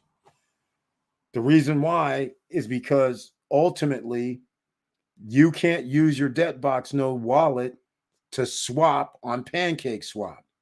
So you have to use Trust Wallet, MetaMask. Those are so I use MetaMask. So basically, I just needed BNB in my MetaMask or whichever choice of wallet you want. So then when I go to Pancake Swap, because Pancake Swap, that's where I can get the debt token. All right. So literally what I had to do was, which irritated me, I had to swap BNB to debt. Then it's in my MetaMask. Then I had to send from my MetaMask and pay the freaking MetaMask fee as well as the network fee. I was just like, this is BS. So I sent my debt token to my debt wallet from the receive code at DebtBox.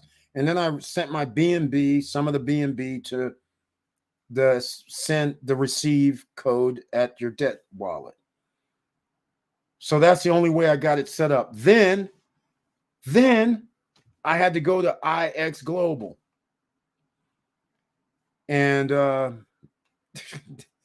this is just crazy. Stop screen. So then you go to IX Global. So this is now the money is in BNB in your wallet on DebtBox Node. All right.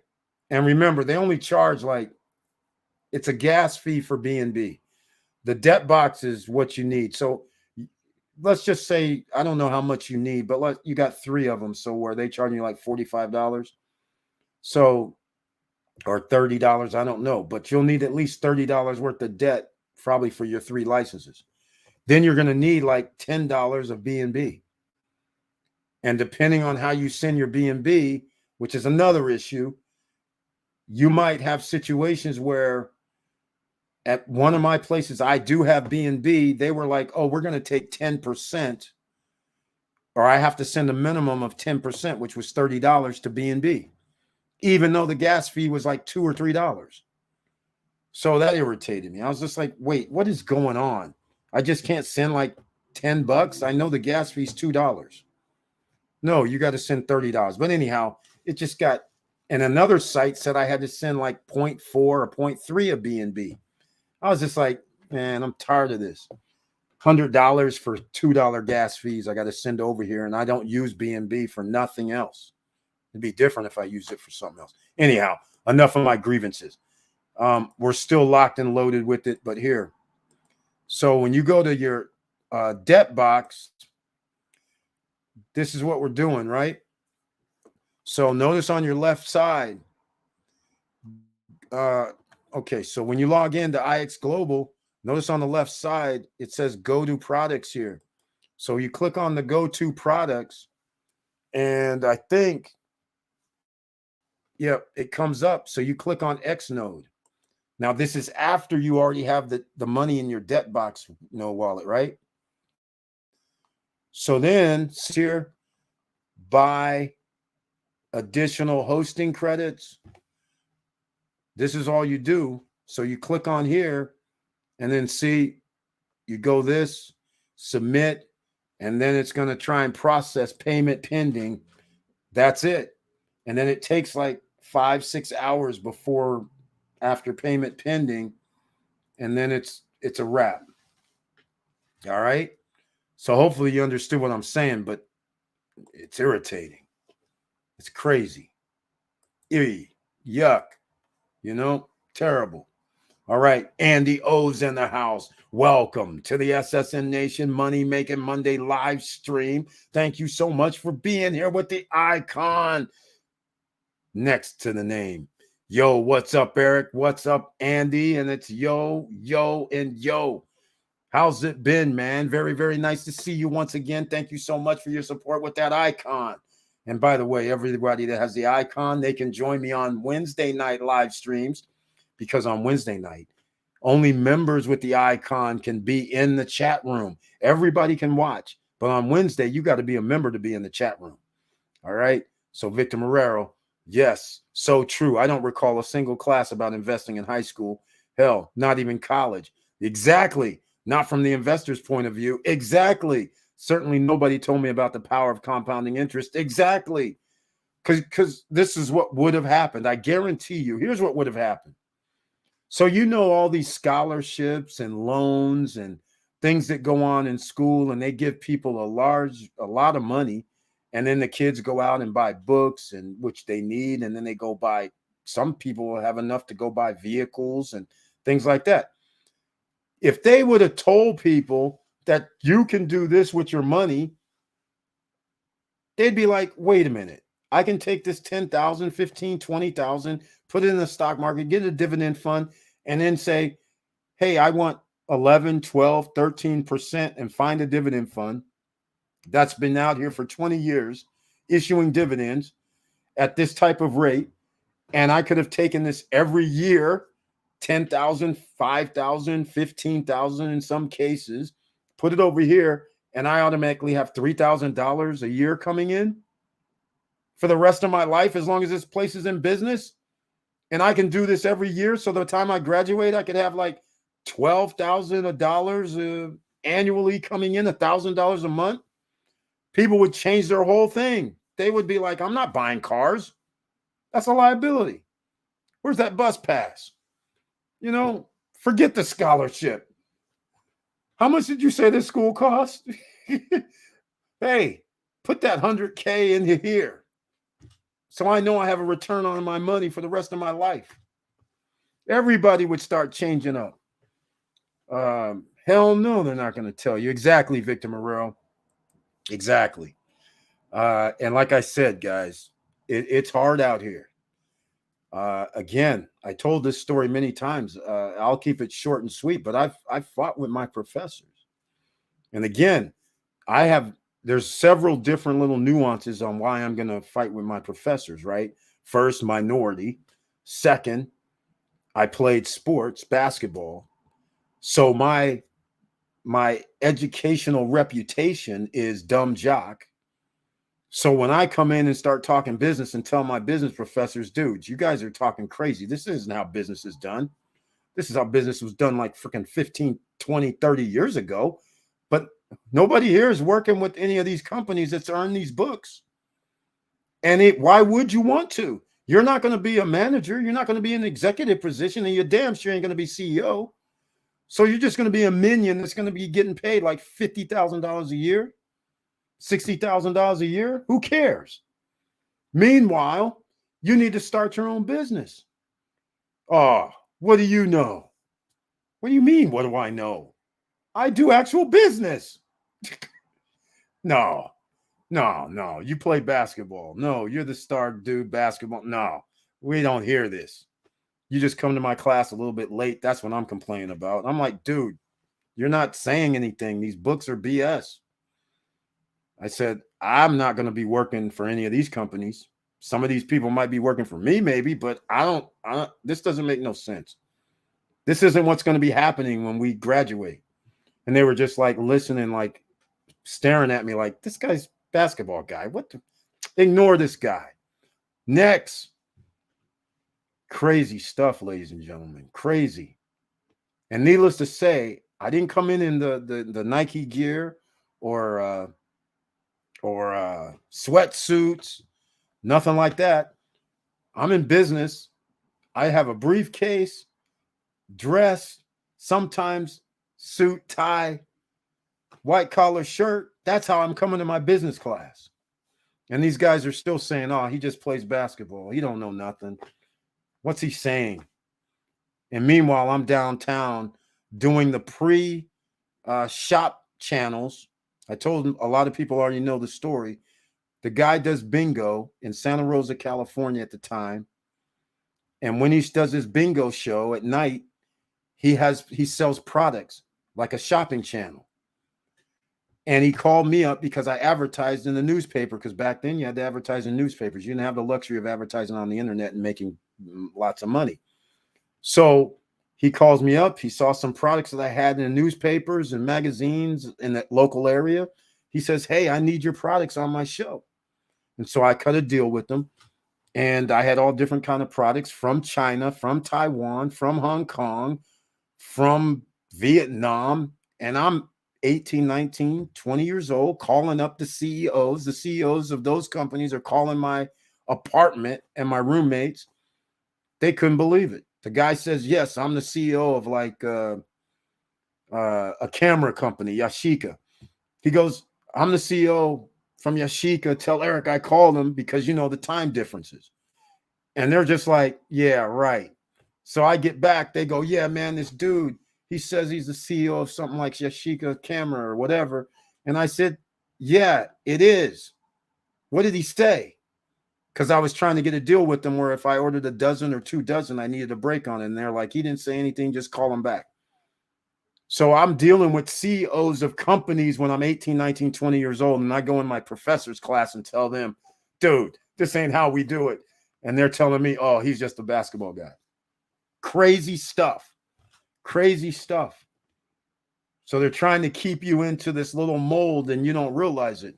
150K of student loan debt invested might earn you 15K per year. Exactly. Safely. Hell, if you had JP Morgan, you're going to be over that. Quite frankly, because that are 12%. So you'll be getting damn near $18,000 a year, $1,500 a month coming in. Well, you have tax duties on it, but still, $1,500 would go a long way if you just graduated from school. Seriously. Seriously. Yep. You have dividend stocks like AGNC. There we go. Showing some love here. AGNC, JEPI, JEPI, COP, VZ, Verizon, BP, Coca-Cola, and several other stocks providing ROI, return on your money. Exactly. And compounding at the same time because you can reinvest the dividends in case you don't know. By the way, get your free stocks from Robinhood and Webull down below in the description. Get that free Earn Your Crypto tab money. And by the way, Miracle Bro, I didn't forget about you. Curtis Davis, thanks, Chili D. Exactly, Chili D on the spot. Go check out his channel. Chili D drops gems all the time on his channel, financial news and information. CHILOY, Chili Davis. Subscribe. Click the all notification bell there and here. He's part of the SSN Nation fam. No Guru Zone. All right. Now, let's get into what Mr. Miracle Bro is excited about. I've been talking about this. I'll probably drop a video tomorrow about it as well because I should talk about it every week because this is potentially a once-in-a-lifetime opportunity. And a lot of people hear once-in-a-lifetime opportunity, and that's been said a lot. But in this case, it really is true because I hear a company saying, I'm going to exit within 5 years. I'm going to sell the company within 5 years. I'm like, I like hearing that. And they're in the financial industries also. I like hearing that. So before I get into this, I need to point out one other thing because this is Money Making Mondays. You got to know what you're dealing with here. The education system in America is misdirection. Thank you so much, Curtis Davis. The business major thinks he's doing business, but it's passive role. Exactly. Real business requires you to create money or revenue. Exactly. Exactly. Exactly. And so, I get the end of the story. A lot of you already know the end of the story. I'm going to give you the end of the story. And it was hella funny. It was hella good. So about 2 weeks before I graduate, the last newspaper of the year, this guy kept coming up to me, the newspaper guy, and he goes, Eric, what do you do? Because they always wondered what I did because I wasn't like a normal student athlete, so to speak. I came wearing, for the lack of a better term, at the time, whatever was on GQ magazine, that's what I'm wearing. So that's what I'd wear to school, actually. So people were thinking, of course, minority must be selling drugs. He must be doing all this nefarious activities. So I never said nothing. I just mind my own business, doing my own thing. But people were talking crazy. So he says, I want to interview you because I want to know what you're doing. I said, you can't. I said, the only way I'm going to do this interview is if you do the last newspaper of the year. That's the only way I'm going to do it. And I said, I'm leaving because I don't have any more classes. I'm a senior. I said, so that means in May, I'm leaving. I'm not coming back to school. My classes are done. I already did my test and all that It's on the whatever I want to do. He's like, all right. I said, so when I graduate on graduation day, and mind you, I'm going to tell you, it's cool when I graduate. So I got to say something. I'm coming with my friend that plays basketball with me. Me and him are the only two that are graduating seniors that year on the team. And we have, well, I won't get into other things. Anyhow, I come in a ride, we come in a limo, arrive in our limo, we sit together, we're not supposed to. And of course, we have two companions with us, we're not supposed to. But of course, I hook everything up. We graduate. We're walking off. They have the faculty party. I see walking by with my cousin, my brother. I told you guys, some of you might have heard this story before. My brother's like 18. No, he's 17 or 16. And my cousin is 15 or 14, somewhere like this. Probably it was 15 and 17. But anyhow, in California, you have to be 21 to drink. So they're under 21. So the ice sculpture's in there. I see salmon, I see shrimp, I see the chocolate fountain and all this stuff and the glass. And I walk through and I walk in. The guy at the front is like, hey, Eric, what's up? I'm like, what's up? I'm supposed to be in here. My brother and my cousin clearly not supposed to be in there, but they open the door and they're just like, yeah, you can go right in. So I'm in there. My teachers are in there. My professors that was messing with me going on. He's just a basketball guy because of the newspaper. I'm getting my drink at the fountain, at the champagne fountain, the ice sculpture champagne. And they look at me. Both of my business professors are there. And they look at me and they're like, Eric, we got to apologize. I'm sorry. I just thought you were like trying to act all tough and bad and a basketball guy. And then we didn't realize. I said, I know. I said, it didn't affect me, though, because you ain't stopping me either way. But I accept your apology. But I'm just letting you know it didn't matter. That's why I never told anybody, because whatever you're talking about had no bearing. I was just letting you know. And they're like, okay, we got it. I said, that's right. And then my basketball coach, he comes in and he walks in and he's just like, of course you're in here. You're not supposed to be in here, but of course. I said, exactly. I'm supposed to be in here. I'm the guy. I've been the guy. So that's the story of how it goes. You never know what somebody's intentions are, but don't let them stop you. They can say whatever they want, but no barriers to entry. Nobody's stopping you from doing a business. Nobody's stopping you from investing in stocks. Nobody's stopping you from buying assets. You can do whatever you want to do, so you don't have to fall victim all the time to anything. All right? Just keep that in mind for the motivational talk. All right? That's how it works. Curtis, agree. That's the easiest passive income ever. All you need is a portfolio giving you 10% or more average, and you're there. Hell, Jeppy alone puts you at over 17K, almost 1,500 per month. Exactly. I was basing on 12% at 150, so we're at 1,800, right? 18,000, like you were saying. So yeah, that's where I was getting the 1,500 a month as well. So that's exactly right. Facts. Eric, dropping secrets, compound interest on your investment. Exactly. Vanessa, what's up? GMC, the Get Money Club. That's the seamless genius. Victor, excuse me. Yes, 1,500 a month, plenty of money for 22-year-old. Exactly. That's a start. That beats sitting there going to a job and they tell you, hey, you're sitting there with your resume. You send it in nowadays. And then you're like, how come I'm not getting hired? Well, because the dirty secret of all. Here, I'm going to put this on the screen before we get into this other. We got to talk about this.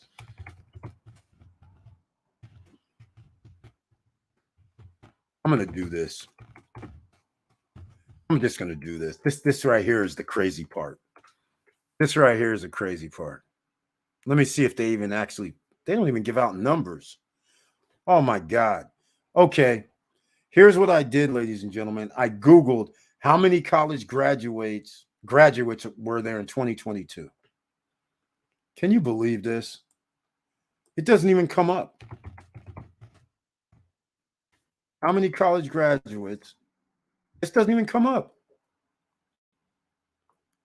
Geesh, this is crazy. I can't blame them. I'm not even going to blame them. All right. I'm not even going to blame them, because I'm going to show this right here. I wouldn't want to tell people this either. See, I give you guys the cold hard facts. So somebody here right now might be going there 18, 19, 20. They might be going, damn, I'm just going to go to college. I'm like, okay, you can still go to college, but know what you're dealing with. Look at this. As of 2020, average of 4.9 million students have graduated from colleges in the U.S. Among them, there are 1.9 million students who earn bachelor degrees, and 989,000 are graduates with an associate degree. All right, I don't care about this associate degree, but that's still a million people. But they're talking about 2 million people earn bachelor degrees.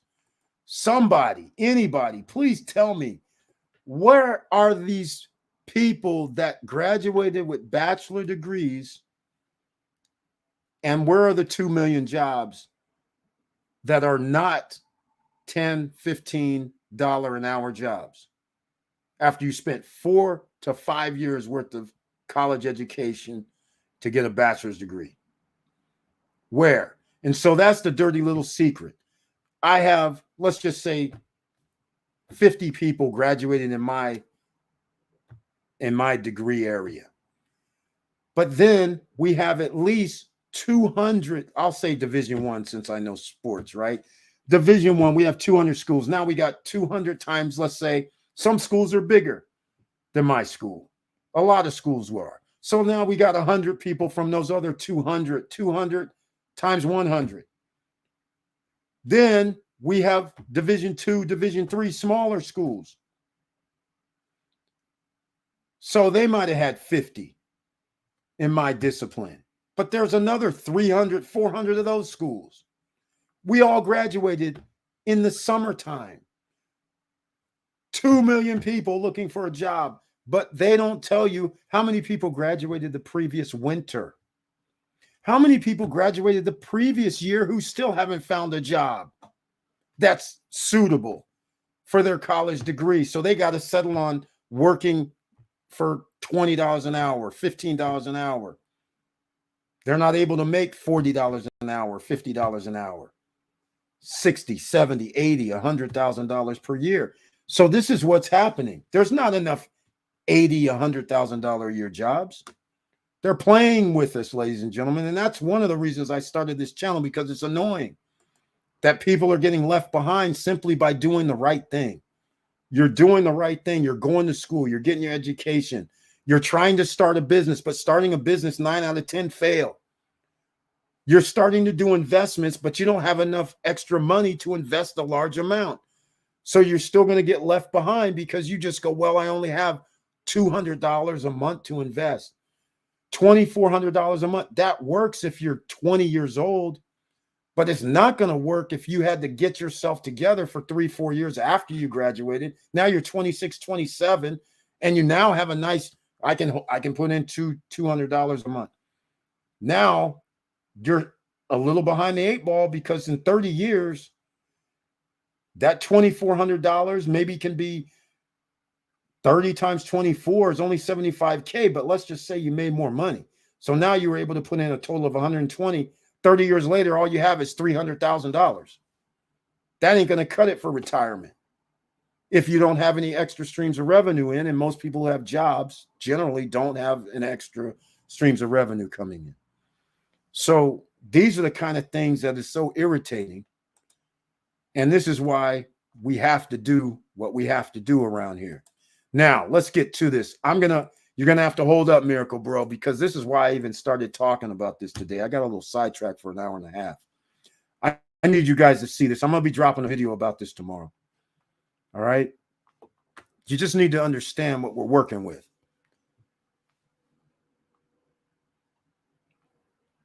This is what we need to work with here. Vanessa, Get Money Club, GMC. I like that. Victor, yes, 1,500, plenty of money for 22-year-olds. Exactly. Professors are biggest fakers about business and industry. They let their limited mind project on students. Exactly. That's all they do. That's exactly what was happening. And my professors were considered one of the top professors in college. for the state of California because they have rankings, right? And these guys were like, I just couldn't believe what they were saying. I was just like, nobody in this class is going to get ahead with this kind of talk. People must think outside the box. Don't believe the hype. Exactly. Exactly. The dirty secret, there's only limited jobs. Only 10 to 15% of people ever worked in corporate Fortune 500 company. So you're studying 4 years with no guaranteed job, making 90K. Google takes 6 interviews. Exactly. Exactly. Thank you, Curtis Davis, Mr. Financial. Look who else has just dropped in the house tonight.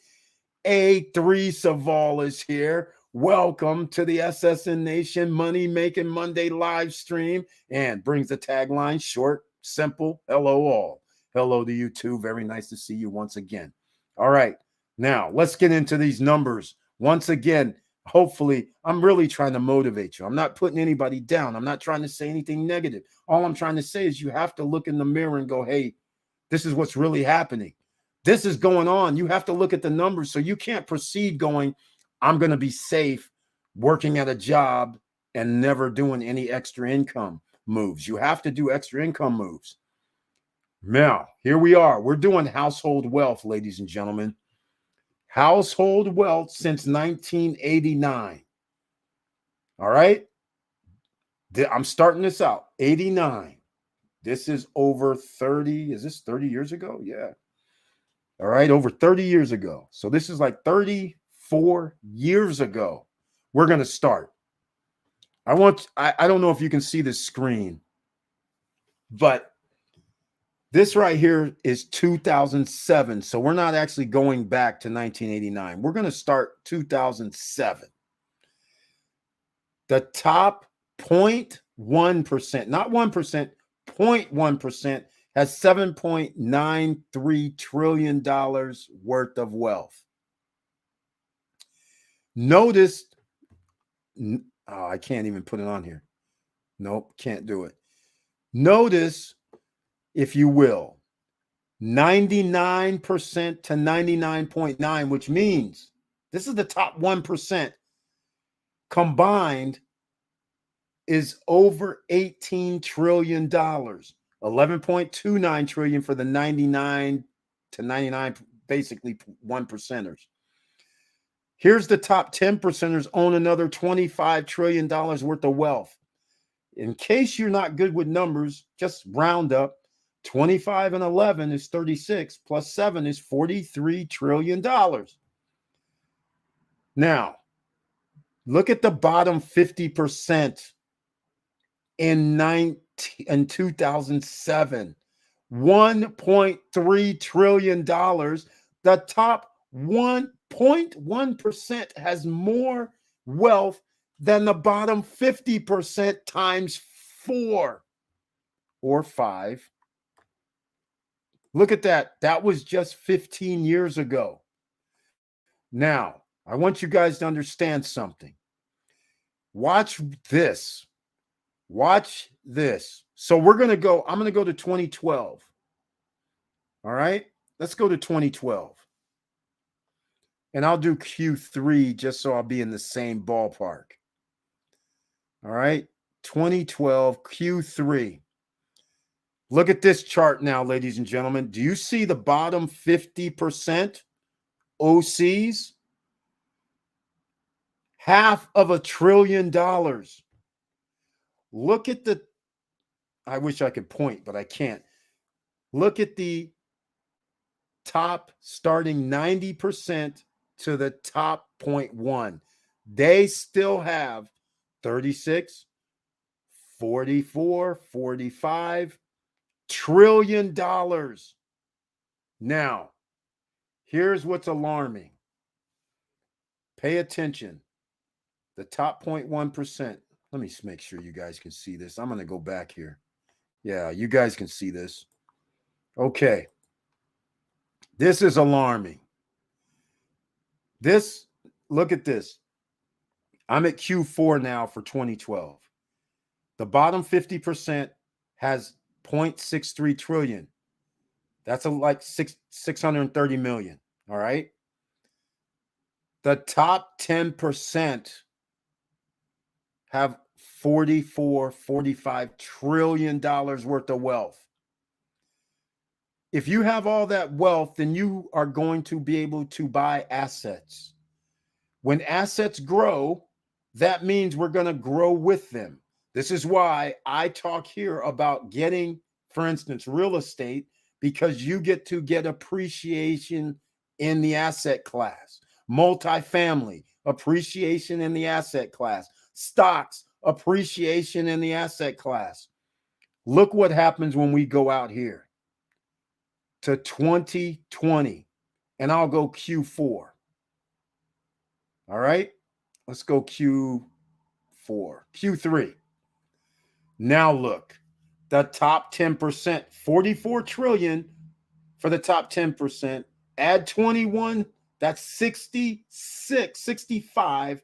Add 13, 78 trillion, ladies and gentlemen. In 7 years, they went from 44 to 73 trillion, and the bottom 50% went from 630 million to 2.23. That's it.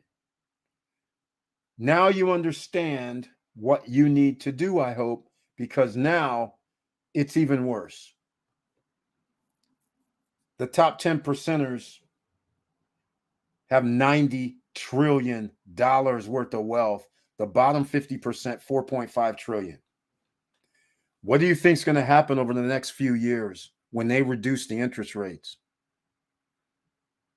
Who's going to be able to buy up damn near whatever they want? If you're not being pushed towards the top 10% class like we are here, where you got to get these assets, where you got to start your businesses, where you got to get everything rolling, then you're going to be left behind. These numbers don't lie. In fact, these numbers probably are lies because it's by the federal government, and it's probably worse than what they're even showing. I have to get animated. I have to get excited because, again, I've talked about this all year long. I'm going to keep talking about it. This is just ridiculous how we're just getting hurt out here. All right, let's see. Victor Marrero. About 35% of college grads are working in jobs unrelated to their degrees. Exactly. This is the crazy one. 40% of bachelor degree students are working in jobs where they only needed an associate's degree. Exactly, Victor Marrero. Exactly. Victor Marrero's got it exactly right. Now you understand, no matter what station in life you have, you need to invest in assets. Not toys, not liabilities. Cars don't matter. Cars don't make the man, make the woman. Clothes don't make the man, make the woman. You need to put that money into asset classes. Again, ladies and gentlemen, I am saying something that a lot of people don't understand. I feel a sense of urgency. This is why I've been talking about this for almost 2-3 weeks, because there's a sense of urgency. The Federal Reserve, they're not looking out for your best interest, nor is the government of the United States. So once you grapple with that and realize you're going to be living paycheck to paycheck. Now, we know 70% of the population works paycheck to paycheck. It coincides with 70% of the population doesn't have $1,000 in their bank account. So naturally, it makes sense, right? So what do you think is going to happen when 2025 comes? This isn't rocket science. You can't bury your head in the sand. When the Federal Reserve reduces the interest rates, those guys who have $100 trillion worth of wealth that they can go down and borrow against to get loans like interest only for 10 years, they will be buying up every freaking asset they can find. There will be an increase in the stock market like never before. There will be an increase in home prices like never before. Because not only will the wealthy be buying up homes, ordinary citizens will be buying up homes too when the interest rates come down to 3%. So you'll have the worst of both worlds. You'll have people jumping in to buy assets, and you'll have people buying up assets who are wealthy already and don't need them. So this is why here in the SSN Nation, I discuss buying up assets, and those assets, stocks, houses. 2024 mantra, buy a house. Why? Some people are going to go, Eric, the interest rates are high. Exactly. You want to buy a house when the interest rates are high because you know the Federal Reserve is going to reduce the interest rates. You're going to win by default. What I mean by win by default is if you can get a house for 40 to 50% off and you buy it at that price, your mortgage payment is still going to be doable. When they bring it down, you could refi it and get your interest rate reduced, which now means your mortgage payment is going to be reduced, but your equity is going to go up a lot. If you're able to buy a $300,000 or $400,000 house, it's going to be worth $700,000, $800,000, $900,000 when they reduce these interest rates next time. It's going to be a big balloon. And what you're not going to be able to do is save $400,000 or $300,000 or $200,000 over 2 years. The odds of somebody being able to do that on a salary of less than $100,000 is none. Not going to happen.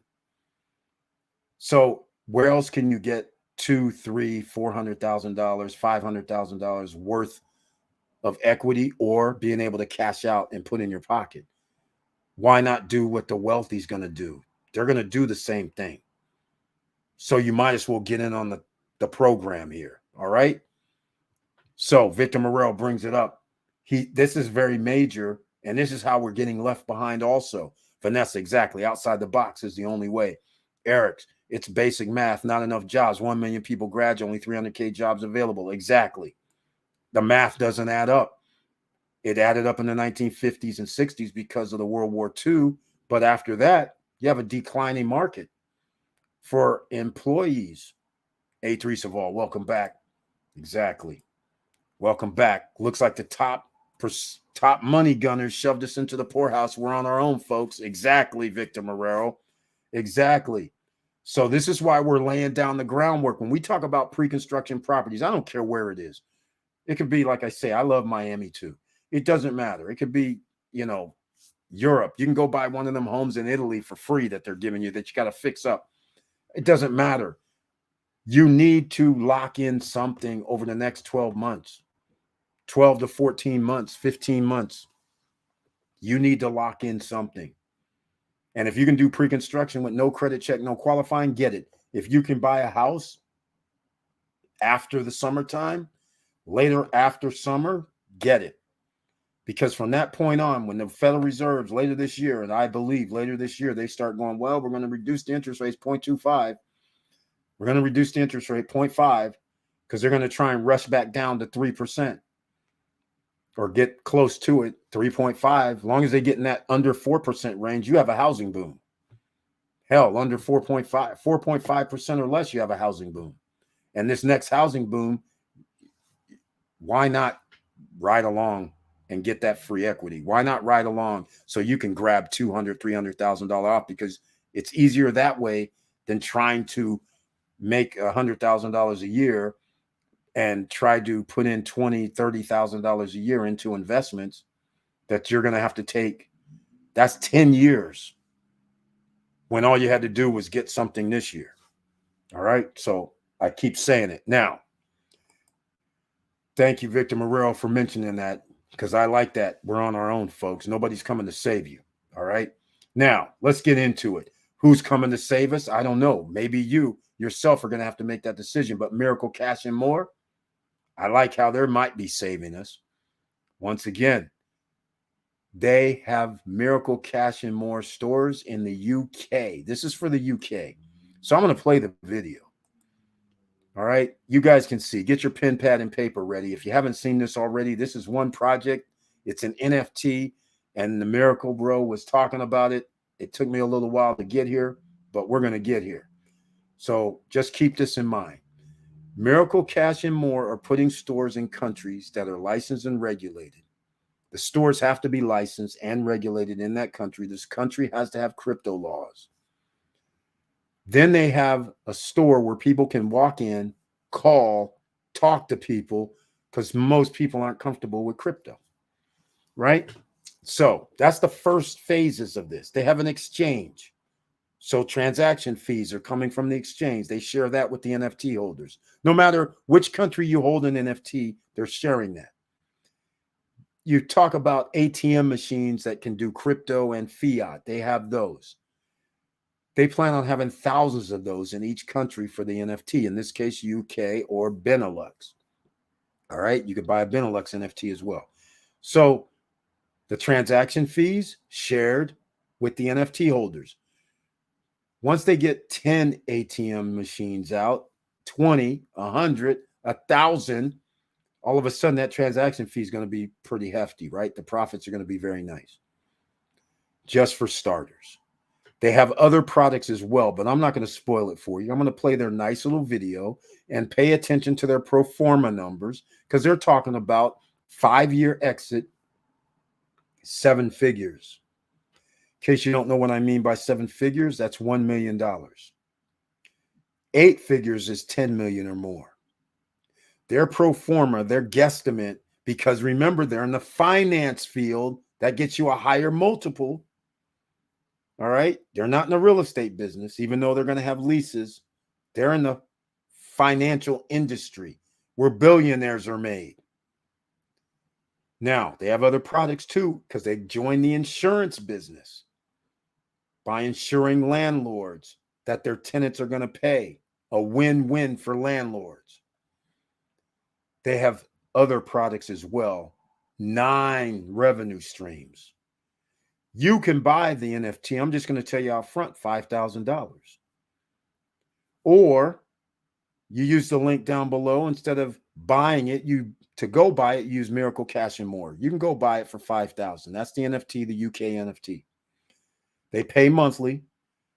But if you don't have $5,000 and you want to send people over there at no additional cost, then you use the Miracle Cash and More and you become a free affiliate. And you refer people. That's one way to do it. Sign up 10 people. They give you 10%, which is $500. There's your $5,000. Sign up 10 people. There's $5,000. Or you can join our group plan. That's right, ladies and gentlemen. This is SSN Nation, right? There's also SSN Lifestyle, the Ring of Fire opportunity. We already have one group that's in the UK NFT. Now we're going to have a second. There's a link down below that's called Cash, the $5,000 cash flow NFT business opportunity. You can put in any increment, but the smallest amount of contribution that you can put in is $250. So $250, $500, $750, $1,000, or $1,250, or $1,500, or $2,000, whatever increment you want. But just keep this in mind. Whatever you put in, that's the percentage you're going to receive on their cash out later in 5 years. That's also what you're going to receive monthly for when they send the commission checks. So if you put in $250, fine, that's 5%. If you put in $500, that's 10%. If you put in $1,000, that's 20%. If you put in $2,000, I haven't done the numbers, but I can't even, what is that? 40%. So, an example for number wise, I'll use if a commission check came and it was $10,000 and you put in 250, that means you get 5% of 10,000. So that would be $500 that month. The person that put in 500, that's 10%. So they would get $1,000. Again, commission check is $10,000. Somebody put in 1,000 as their contribution. That's 20%. They would have $2,000 that month. But nobody can be left behind because 250 is the minimum. And hey, if you want to take a risk, why not spread the risk smaller than doing it all yourself, right? That's one way you can do it, ladies and gentlemen. That's the UK NFT. I'm going to play the video here shortly so you can find out what it's about, but get your pen, pad, and paper ready. All right, Curtis Davis, A3 Saval, thanks. Been busy, but we still here trying to add assets. Exactly, A3 Saval. Another man making business happen by getting his assets. A3 Saval. Also, Dominican Republic handling biz. Curtis Davis, I read this week financing a $20K car costs $26K plus maintenance. And the average consumer misses investment opportunities. Exactly. Exactly.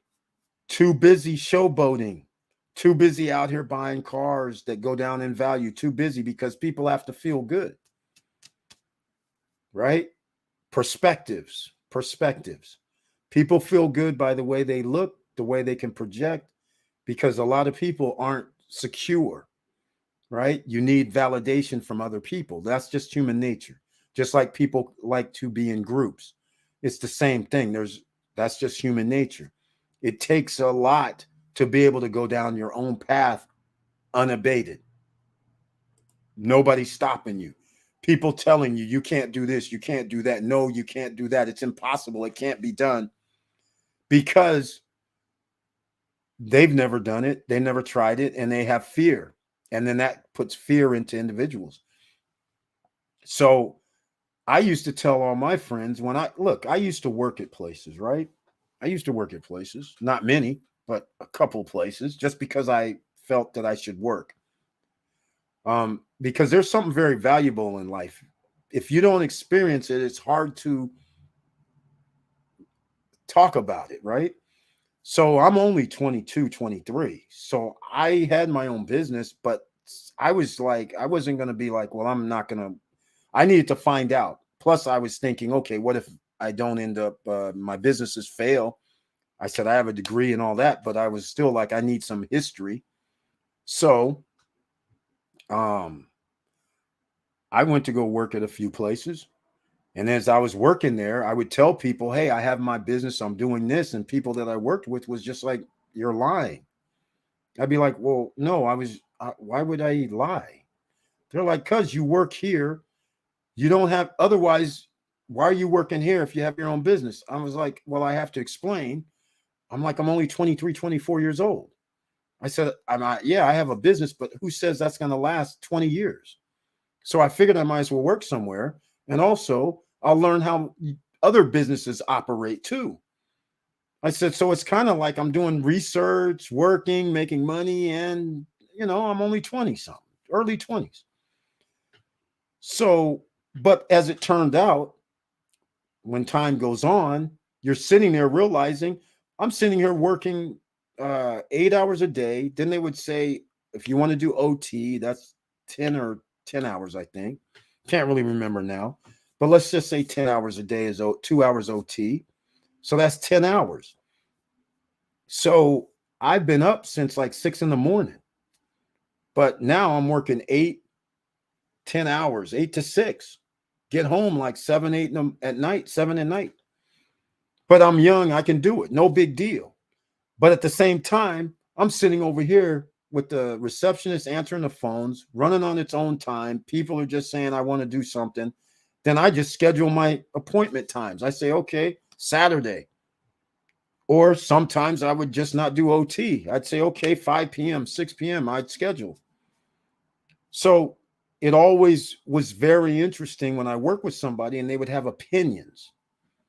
And I'd be like, why am I listening to you? You work here with me. You're not doing what I'm doing. I'm going to take your advice. I was like, this is crazy. You have never even ran your own business, never tried to go out here and attempt anything, but you're telling me I can't do something. I was just like, what kind of sense does this make? I said, I'm not going to listen to a 9-to-5 worker tell me what I can and can't do. That doesn't even make sense. You're content to sit here and work 9 to 5. I'm not. So I don't believe what you have to say. And they used to get upset at me. I'd be like, what are you upset about? It's not, I'm just saying, it was crazy conversations all the time. They would tell me, oh, you can't do this. You can't do that. I'd be like, why do you say that? Have you tried it? I'll listen to what you have to say if you've tried it and giving me some advice, but you haven't even tried anything. You're just content to work here for 20 years. I said, I'm probably going to work here for like a year and a half, 2 years, because I don't like working here. Crazy stuff. It used to annoy me, still does. I read this week, financing, exactly. So yeah, all my friends I used to work with, we used to get paid pretty good. So let me put it this way, a long time ago, 30 years ago, the average wage in America today, I was already getting paid that back then. So clearly, I'm just like, how's the average wage like $45,000 a year? That's crazy, right? That's crazy. So at the end, when they say, oh yeah, we got all this extra stuff. Yeah, okay, we can get up to 60, 65, whatever. But it's unthinkable to think after 20, 30 years go by that somebody is still making the same amount that I made like 30 years ago as the average. Well, made more than the average wage actually, but that's scary, right? 30 years ago, I made what people are making right now on average. That's crazy. Crazy. People should be making like 3 times that amount. Average wage should be over $100,000 a year. All right. So this is what's going to happen right now. If you don't get your ass in gear to try and start your business, extra streams of revenue, do something, you're going to be left behind. So here's one opportunity for you that's off the charts. Let's roll this tape and video so you guys can see this is no joke. This has potential. All right. It's set it and forget it, by the way, too. No monthly fees, no network marketing, none of that. This is you're buying the NFT backed by the Miracle Cash and More stores. They already have stores open and they're going to get some more opened up. That's how more revenue's coming in. They have a plan. So I'm going to play the plan, show you the plan. So hopefully all this time you got your pen, pad, and paper as I'm talking. Here we go. If there was a way you could have partnered with Elon Musk before Tesla, before the Model S, before SpaceX, and before Elon became the world's richest man, would you at least have wanted to know how? If there was a way you could have partnered with Jeff Bezos when he was planning Amazon.com and it could have made you a fortune, would you at least have wanted to know about it? Well, what if there was a fintech company today that is about to capture major market share worldwide, where millions of people will be using its breakthrough technology and you could make an absolute fortune? Would you at least want to know about it? At the same time that we are experiencing record inflation, gas prices through the roof and headed towards a recession, the move towards crypto adoption worldwide is picking up pace and the evidence is all around us. Big names and big money players are jumping in the game like crazy. The Staples Center, where the LA Lakers play, is now the Crypto.com Center.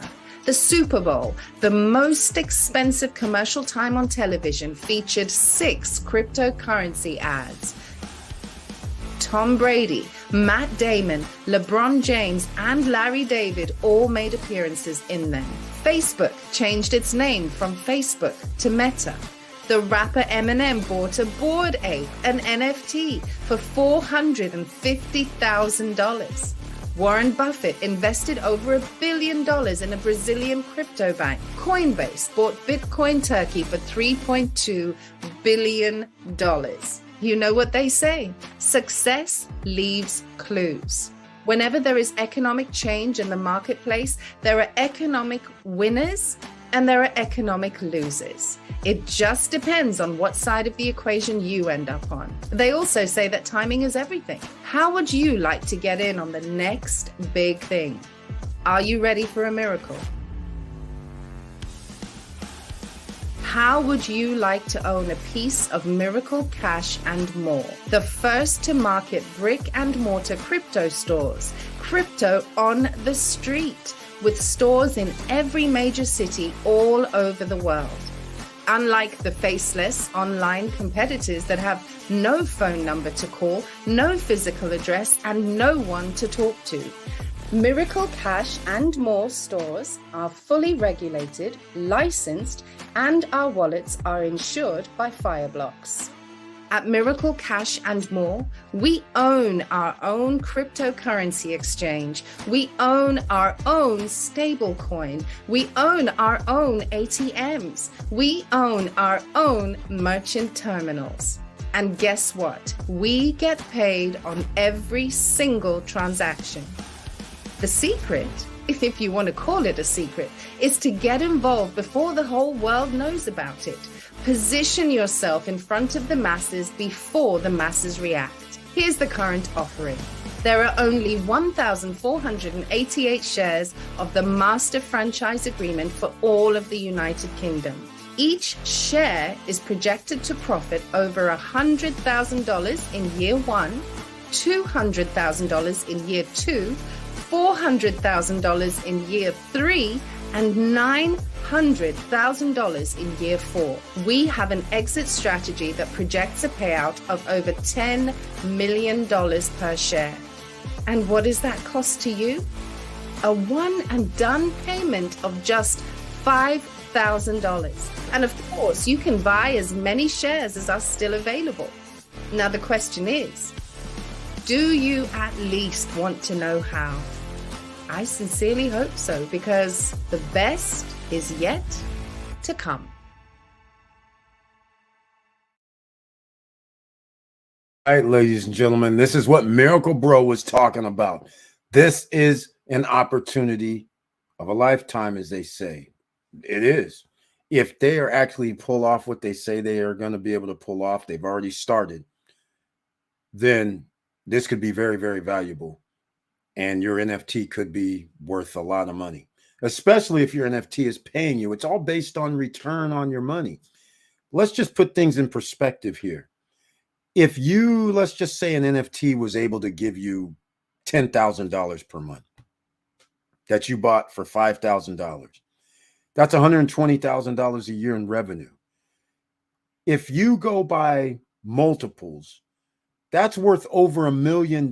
Somebody should buy it from you for $1 million if it's going to give a return of $120,000, right? So this is where they get their numbers from. So if by year 4 an NFT is earning $900,000 annually, this is why they give a figure of 10 million on the exit strategy. It's not that hard to really figure out. I use 10 as a multiple generally, just off the top, whenever somebody says how much something is worth. Like if anybody missed that $7.6 million 24-unit apartment complex that they're asking $7.6 million for, and it's $336,000 per door, outrageous nonsense. In order to make that deal work, it only earns, I think it was around $350,000 is profit annually. So I 10 times it. So I know 3.5. I'll round up to give a little premium, 4 million, 4.5 million. There is no way it's worth you can't pay 7.6 million. And if you do, you're going to be upside down. You're paying them to take it. That makes no sense. Because even if I give you 7.6 mil cash, all I'm getting is 5.07 return on my money. That's it. 5% annually. Why would I do that? You're not going to give them cash for it. That makes zero sense. You're not going to put down 25% at 1.9 million is 25%. And then still owe 5.7 million. That's crazy. So anyhow, back to the NFT, that's where the multiples are coming from. Because now you have something that is literally passive income, which actually it's in the financial industry. So it's actually more valuable than 10 times the multiple. It's probably a higher multiple, quite frankly. But we'll just stick with their pro forma because it's a guesstimate. And if it reaches any crazy number, I don't care if it's just $100,000 a year. That's worth $1 million to anybody. Even if I wanted to give the NFT away and told somebody, okay, you're going to make $100,000 over the next 3 years. How much is that worth to you? That's $300,000 over the next 3 years. And then they have an exit strategy. How much is that worth? Well, I'm going to say it's worth $3 million. If I'm selling it, I'd say, okay, I'll sell this to you for $3 million. They're going to go, yeah, okay, I'll take it because the 3 years I'm getting 100,000, 120,000, 200,000, 300,000. Yeah, it's easy math if it actually happens. So the link is down below. Miracle Cash and more. If you want to get involved, or if you want to get in the group, SSN Lifestyle Group, $5,000 business opportunity. You can put in a minimum of $250. You can use a debit, credit, PayPal, and you can use USDT crypto. When you check out, it's self-explanatory. The links are down below. All right, let's see what else we got. You ask people to take 100 to invest in stocks, but yet they buy new 4K TVs and LeBron sneakers over 1,000 in liabilities. Exactly. They'll rather go buy another new 65, 75, 80-inch, 100-inch TV because the newest, latest, greatest thing came out. So their 65-incher or 55-incher is no good any longer.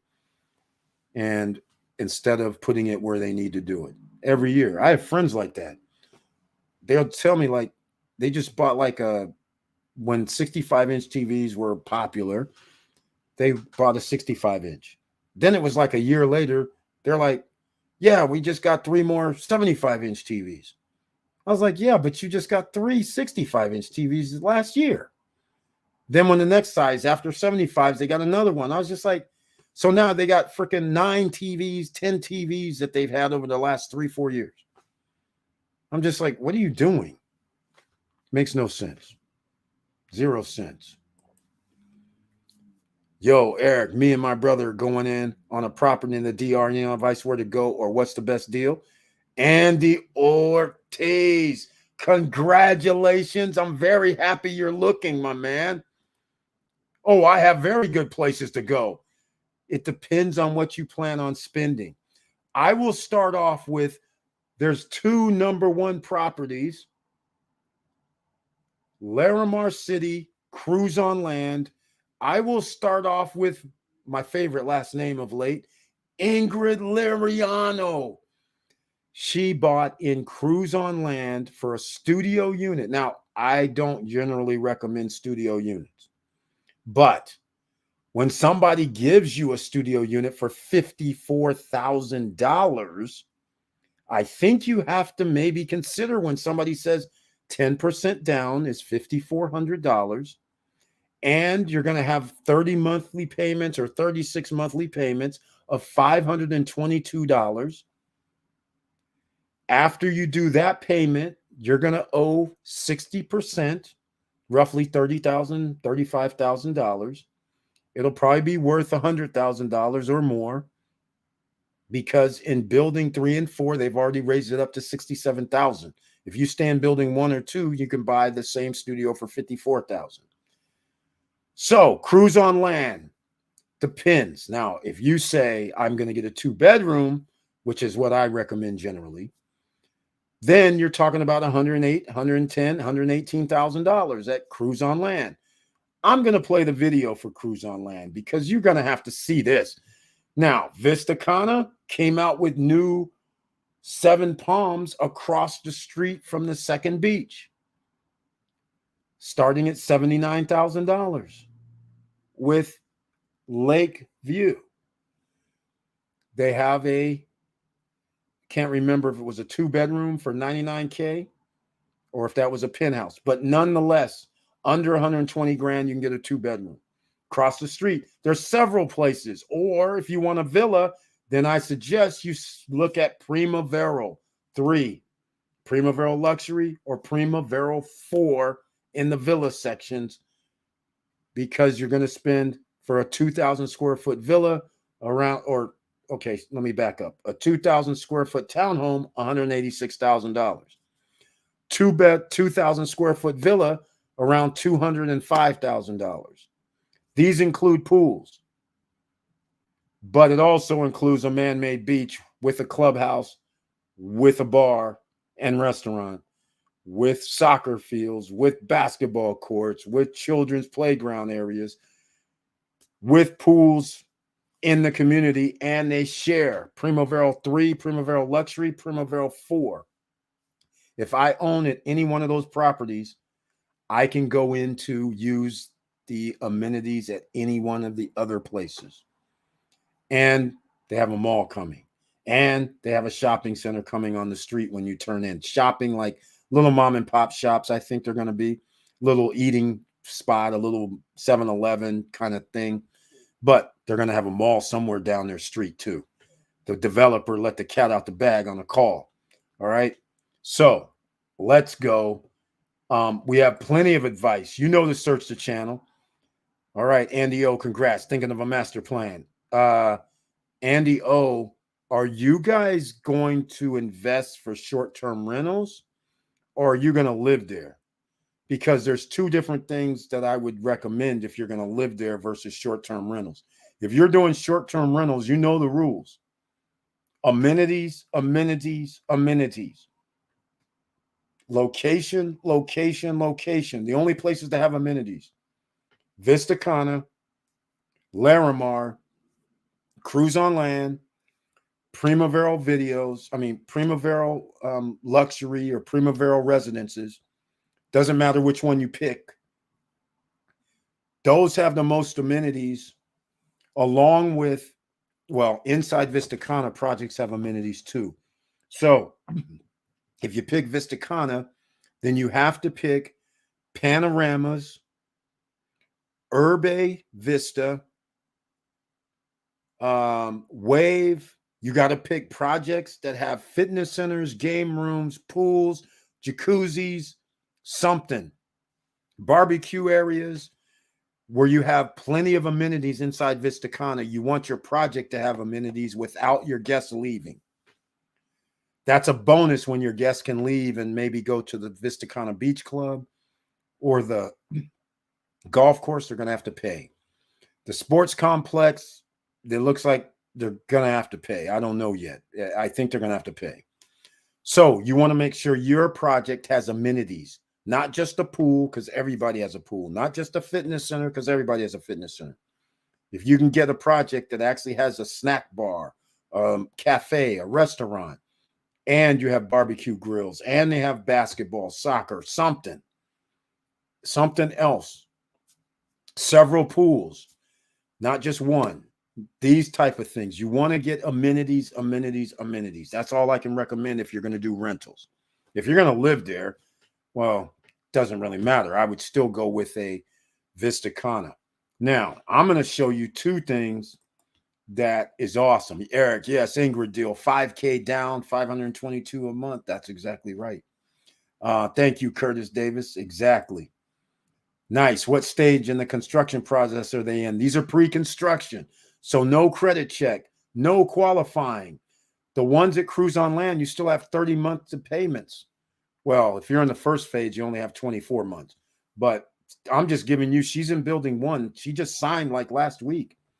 So that's what her payments are. So I'm just saying, I don't know if that was 30 months, 2.5 years. I think it's 2.5 years. Actually, it is 2.5 years. They're going to be done in 2024, September, I believe, October, somewhere in there. Short term for sure. Well, then, Andy Ortiz, congratulations. Look, I'm going to play something. Oh, by the way, I just did 2 videos, drive-through, walk-through for Vista Cana. I dropped those last week, and now I'm going to play a video for you. I'm going to play, that's drone. I'm going to play the Cruise on Land for you. Check this out. This right here has over 100 amenities. Pay attention to what you see, and it's awesome. Man-made beach, Crystal Lagoon, man-made beach with the volleyball court, bringing in the sand, restaurant, bars, wedding venues, casino, water park, a real one with a wave machine and water slides, amphitheater, 5,000 plus seat amphitheater, recording studio, another lake area, on-site restaurants, on-site yoga area, on-site CrossFit training outdoors. Okay, check out this video.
Okay.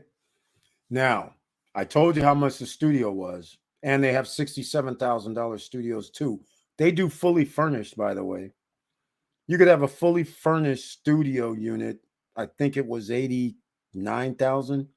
You can have a penthouse unit for $99,000, studio unit penthouse that includes a jacuzzi, fully furnished. You can go fully furnished or unfurnished. 1 or 2 bedroom units, because they don't have 1 bedrooms. 2 bedroom units, 118,000. If you want fully furnished, it's somewhere like 140. Sorry, I'm thinking of penthouse. But anyhow, it's got like 130 something for a 2 bedroom. A penthouse, 161 now for a penthouse unit, 2 bedroom.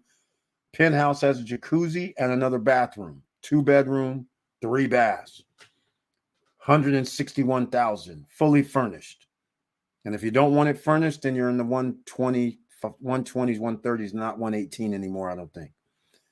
If you want a 3 bedroom, well, there's 3 bedrooms. And they have lockoffs too. You can get 2 studio units for like 160, fully furnished. And you can make that 2 studio units or a 2 bedroom unit that sleeps 8. They have that also in buildings 3 and 4. So there's a bunch of things going on at Cruise on Land. All right, so that's number 1A. Let me see if I can show you number 1B. Let's see if I have it. This is interesting. I might not even have it.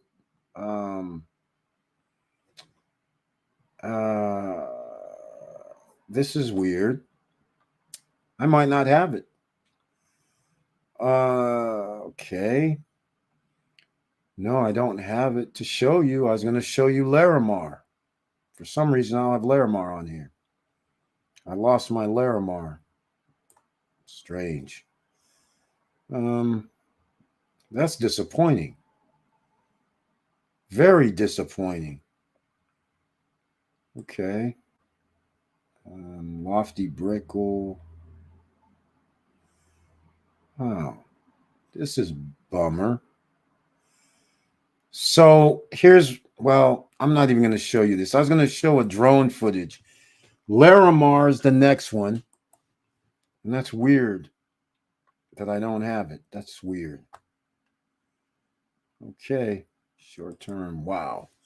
That was nice. You the man, Eric. Oh, man, that's just for starters. What was the location called again? Cruise on Land. You can go to cruiseonland.com. And this is weird because I somehow lost my video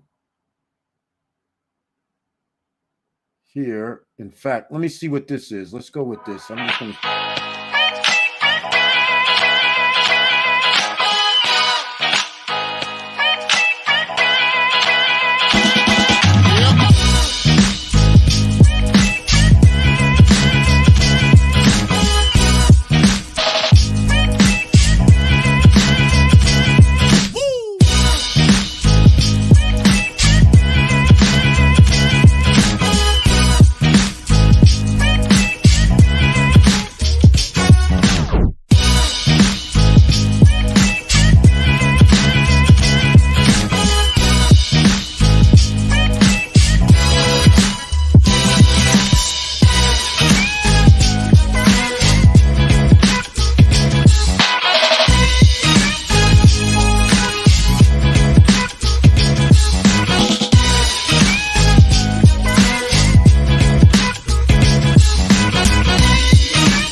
All right, ladies and gentlemen, there you go, Andy O. And for everybody else, that's Larimar City, 1-bedroom units, $89,000.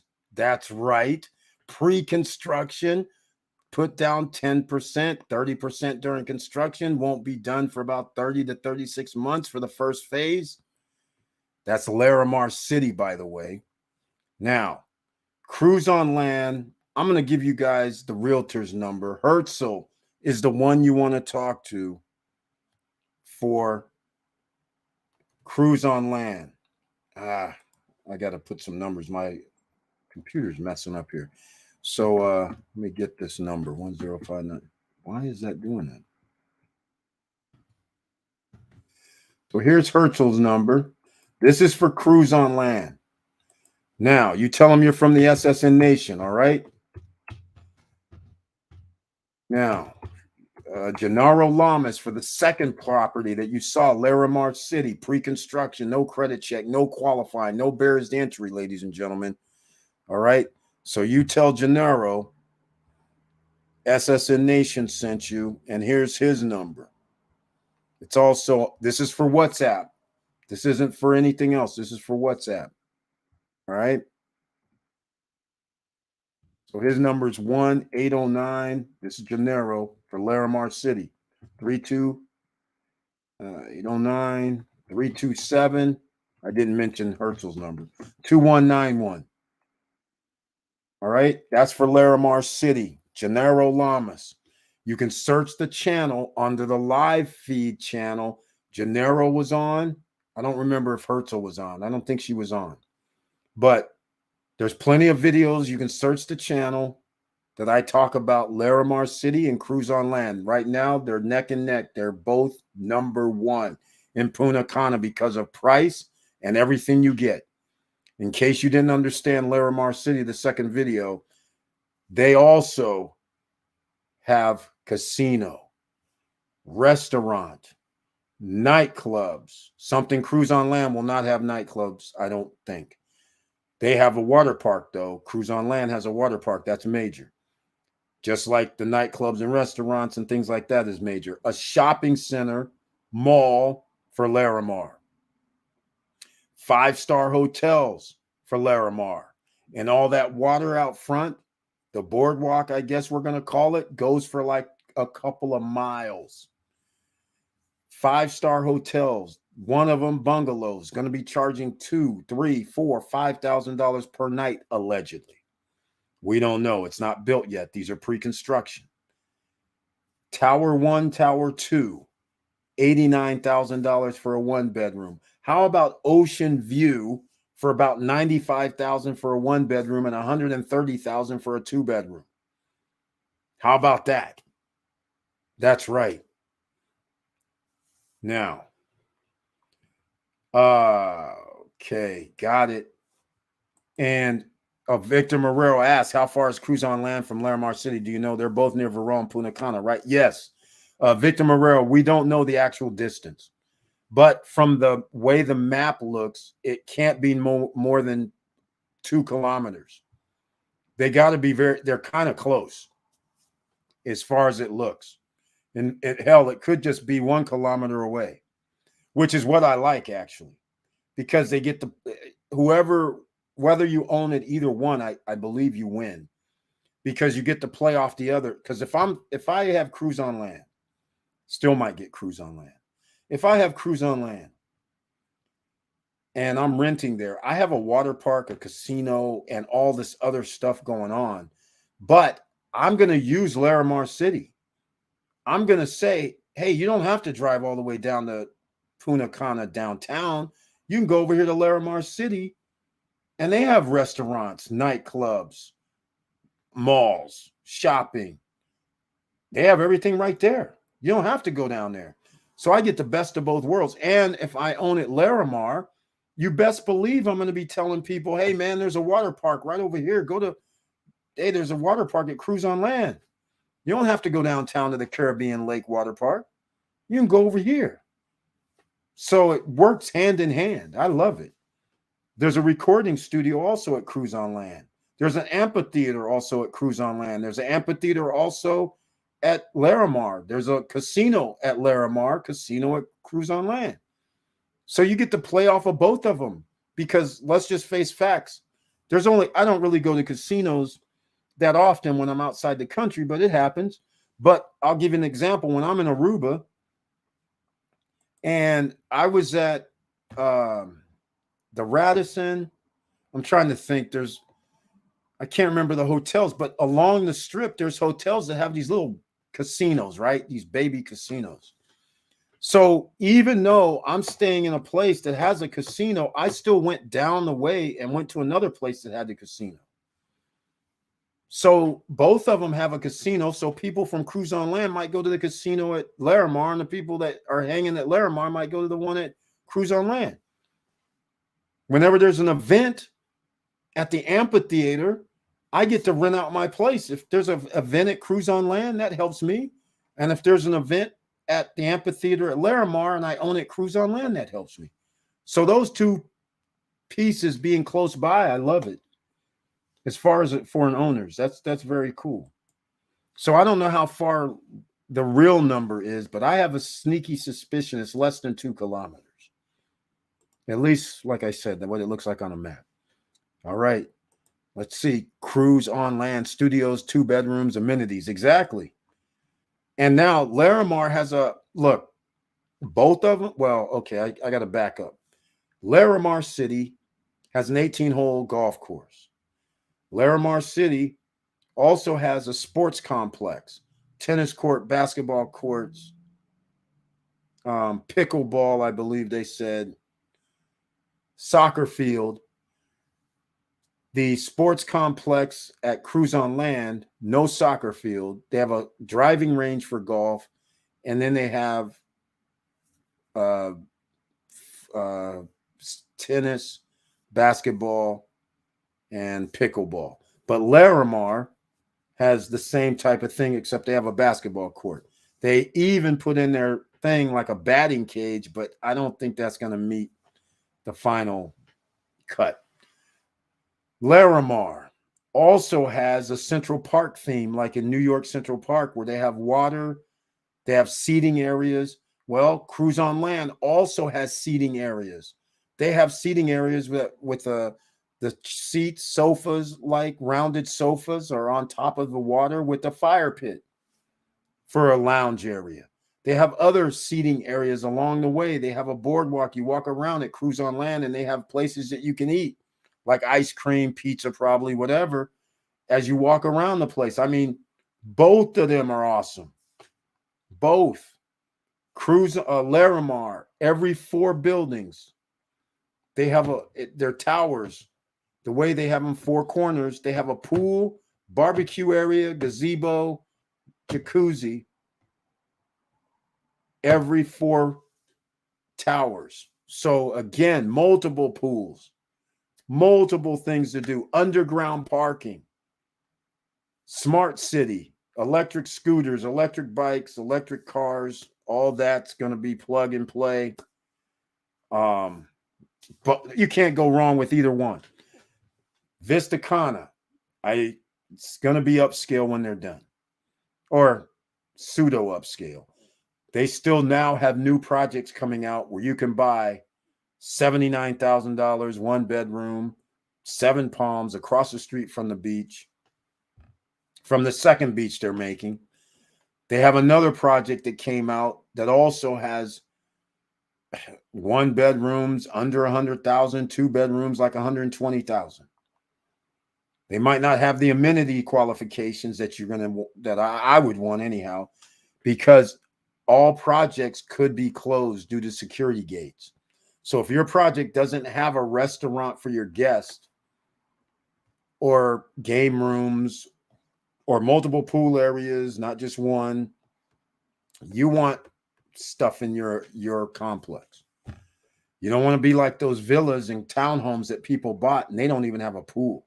So they're relying on, if they rent, they're relying on their guests to walk to the man-made beach, walk to any pools, which actually, now that I'm thinking about it, Vista Cana doesn't have any open areas for pools. It's not like I can walk down the street and go in a pool. So they don't have it open. So if you don't have a pool at your villa or townhome, and you don't have a fitness center, and you don't have a game room, and you don't have any other amenities like a cafe or restaurant, snack bar, then your guests have to leave to go find those items. And I don't want my guests leaving to go find those items because I can't charge them an arm and a leg because there's no premium. All right. So anyhow, search the channel, Andy Ortiz, or anybody else interested in real estate.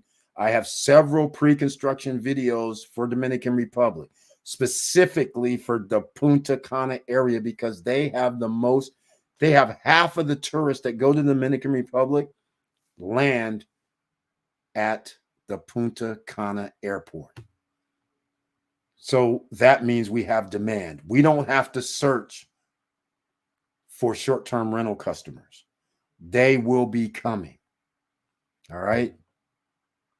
They will be coming. Thank you for all your advice, Eric. Me and my brother are going to write a contract out between us as a promissory note. Okay, Andy Ortiz, what are you saying? The property is deeded. Unless the property's deeded. I don't know what you mean. So it's deeded. So what I'm trying to say is you don't kind of need to write a contract out unless you want to write one out. But since it's deeded, both of you are going to be on it, I'm assuming, unless one of you just want to buy it, but both of you are going to be on the deed. So you don't, unless you're trying to write a contract, why are you going to do I don't understand. Promissory note. You don't need to do any. You can write up whatever contract you want, but it's going to be deeded to somebody. Just like in America, it's deeded property in the Dominican Republic. So, and no comfort tour law for most of these, no taxes for the first 15 years. Gotta love that if the project has it. So please explain your promissory note. I haven't heard of a promissory note in a long time. Please explain. Because I'm assuming you and him are going to go in at some sort of partnership or something. But I don't know if a promissory note would actually do it, because a promissory note usually connotates you owe money. So let me know how you guys are going to do that. All right. We're going to wrap this up, ladies and gentlemen. Once again, before I wrap this up, though, I'm not going to finish up on this. I'm going to finish up on some of this items here. I just want to let you know, remember when we were talking about college education? And this is one of the reasons why colleges get over, is because of things like this. If a person goes to college versus a person who doesn't go to college, look at this. Look at this. Can you see this chart in 2007? 42.81 trillion of wealth for college graduates. Notice if you just finished high school, it's 10 trillion. And if you didn't finish high school, 2 trillion. Some college is 11. So some college is over $53 trillion versus high school or no high school, 10 trillion. See where the wealth is staying? Now, notice as we go from 2007 to 2023, and it gets more dire. Look at this. Okay, I want to point this out again. Notice in 2007, 42.8 trillion wealth for college educated. If somebody said in less than 17 years, your wealth would double if you go to college, guess what, ladies and gentlemen? Not only did it double, it surpassed doubled. It went to 96 trillion. 42 trillion in 2007 to Q3 2022 is 96 trillion in wealth. It matters. This is why, even though there's no jobs, a college education used to be valuable. Now, remember, this is over the last 17 years. Remember, we're in the same position as 17 years ago. The wealthiest are able to buy up assets. And remember, in 2007 and 8 and 9 and 10, you could buy up homes, you could buy up cheap assets. Then over the course of this time, how do you think they doubled with their wealth? Because they were able to buy those cheap homes, cheap multifamilies, cheap land, cheap assets all together. And when they reduced the interest rates, clearly in 2020, 2019, 2018, and home prices skyrocketed, they benefited greatly. Because look at this. Here it is. Here's Q3 2019. That's 12 years later. They didn't even quite double. But look what happened here between the last 2 years, 3 years in this case. They were able to get 20 trillion more. Whoa, that's not what I want. They were able to get 20 trillion more in 3 years, 7 trillion a year in wealth, because they're already wealthy and they're able to buy up assets. Think about this. This is education. Now, I gotta show race because there's still people in America. I'm gonna call out this clown, Bet David. I saw something the other night. I couldn't believe what he was saying. He says, hey, don't play the race card. Don't be a victim. I'm sitting there listening to this guy like, yeah, I came from Lebanon or wherever he came from. I can't remember, somewhere in the Middle East. And he starts saying some stuff like, look, me and my parents, we came over from the Middle East. We were able to do it. We had nothing to our name, yada, yada, yada. I'm like, whoa. I said, now you're painting a picture as a victim, but I know the only way you're coming from over in Lebanon or wherever in the Middle East, you're going to be a refugee. And when refugees show up, they don't just show up and be like, oh, yeah, you're going to stay over here down in the confinement behind gates with some tin foil to cover you. You're a refugee. They give you stuff that they don't even give Americans that are homeless. And you got nerve to talk crazy. And then he starts saying there is no such thing. If you're a minority in America, there's no such thing as you're being held back. Look at me. I did this. I did that. It doesn't matter what color skin you have. It doesn't matter your background. I'm just like, dude, where are you from? In case you don't know, slavery was a thing. In case you don't know, laws that were in place where only you could live in certain parts of the cities. In case you don't know, you couldn't even be hired. You're getting turned away. You could never get a high-paying job, nor could you be the boss of a company or corporation up until the last 30, 40 years was the thing. So I'm like, you go through 300 years and you're acting like there is no such thing as bias, prejudice, racial injustice. I'm just like, this dude pissed me off. This Bet David character's talking crazy and reckless.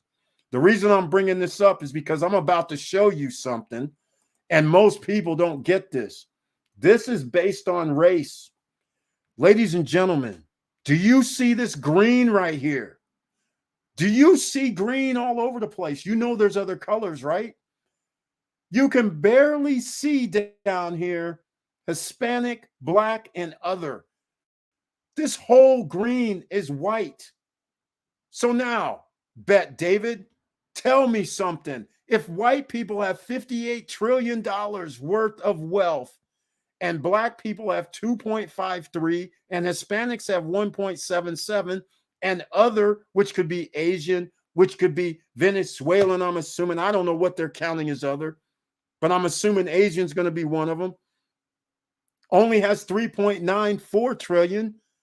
The others combined have more than the Hispanics and Blacks in America. What the hell are you talking about? If I have $58 trillion and all you have is 2, and we have a wipeout where I can buy homes and everything, what do you think is going to happen in 17 or 15 years?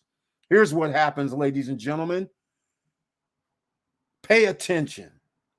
$58 trillion for white, $2.53 trillion for black, $1.77 trillion. Write this down. Bet David, holler at me. Clowning out here, man. This is what happens. They turn that 50-some trillion into 111. It's even worse now. You're going to tell me, I don't care if blacks doubled. I don't care if Hispanics doubled. I don't care if others doubled. The fact of the matter is, if I'm holding $111 trillion, I'm never going to catch up. And I have rules in place that's going to block me because of my race. You're talking reckless out here, man. Oh, I'm sorry, ladies and gentlemen. It's personal because I am a minority in America. And so all I wanted to show you was wealth by race is dire. It's not a fantasy. It's not somebody playing victim. It's actually real. So I come out of slavery. Let's just say I live on a plantation.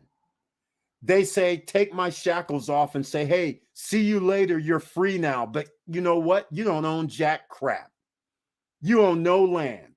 You own no nothing. What are you talking about? That's far different from me showing up here being a refugee and they got a place for me to stay.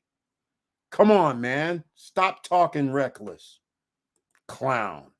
All I'm saying, ladies and gentlemen, this is why I'm passionate about trying to help people. It doesn't matter about race. But when somebody tells me that there is no such thing, look it, I came over here. What are you acting like a victim for? I'm like, nobody has to act like a victim. I live here.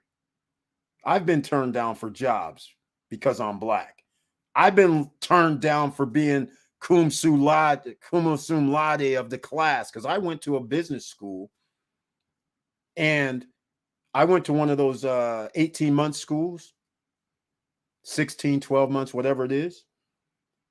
I graduated at the top of the class. You know what happened? Because the guys, I told them, hey, I'm going to Sonoma State. I just came over here because I needed to learn some other skills, right? Computers and doing stuff. I said, he calls me into the office. President calls me in the office. She goes, Eric, you're the number one student in my school. You're graduating, but I understand you're going to be going to Sonoma State. Going back to Sonoma State, actually. And I said, yeah. He goes, but since you're going back to Sonoma State, there's this other girl also that's here. And she is kind of like, she's second behind you. I said, yeah, okay. But here's the deal. If you're number one in class, you get offers. They send you out to corporations. So I took offense. I said, hey, man, I said, what difference does it make where I'm going? I'm going to, because I'm going to go get the bachelor's degree now. What difference does that make? I said, my name should be going out there because what if somebody offered me like 100, 120, 30K or something? I said, I'd be like F school. So I'm just saying, I don't see that as fair. I said, but the fact you're sitting here asking me, I'm like, this is crazy. So I don't want to hear this Bet David crap. All right.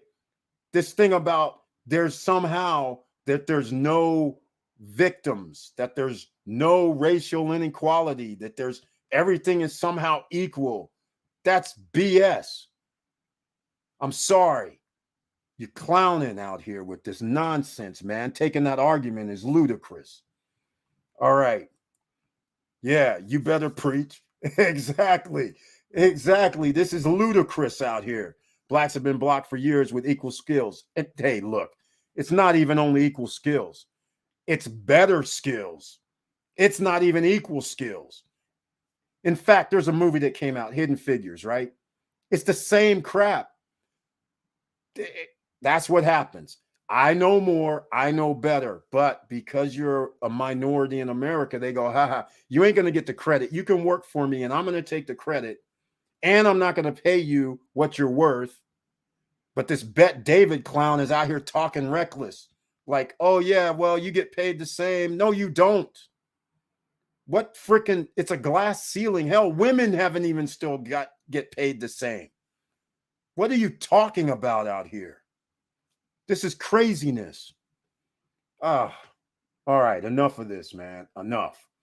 But when I saw that, in fact, he was talking with Roland Martin, and I'm just sitting here in disbelief. I was sitting there like, is he really saying this stuff? Is he believe this stuff? Up until today, as a Black woman, I have to prove my abilities as a successful biz owner. Exactly. It doesn't matter if you're a minority.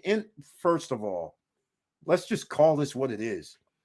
I'm gonna say something I have the luxury of living all over the world.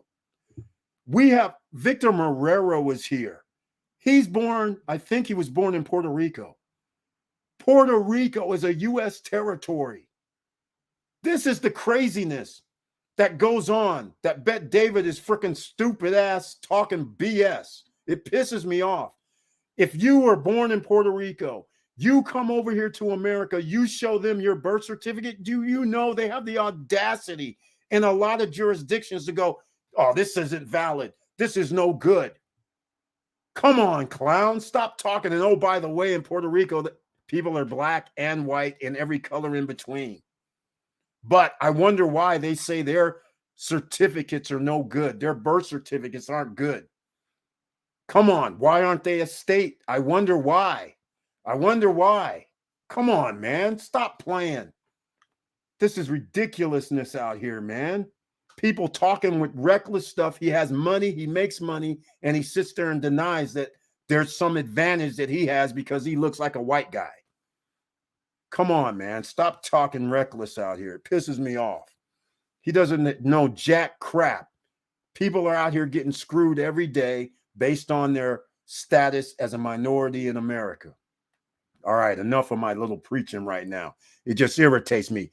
And women are in the same boat, and some of them have blinders on like, oh, no, we're equal. No, you're not equal either. All right, let's call it what it is. Stop out here pretending. Some of us have to work harder than others. Some of us get blocked more than others. And some of us get free rides. And you know what I'm talking about. Stop acting stupid out here. That's not how it works.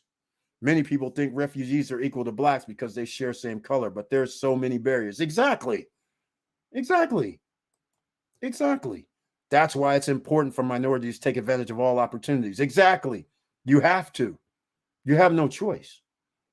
A system that's not built to help you, but to hinder you, that's what America is. So some people, it's American dream. For others, it's American nightmare. And for others, hey, we're doing the best you can do. Don't act like 1960s, 1950s, 1490s, 1550s, 1860s did not happen. And don't act like it was all equal at any time. It still ain't equal.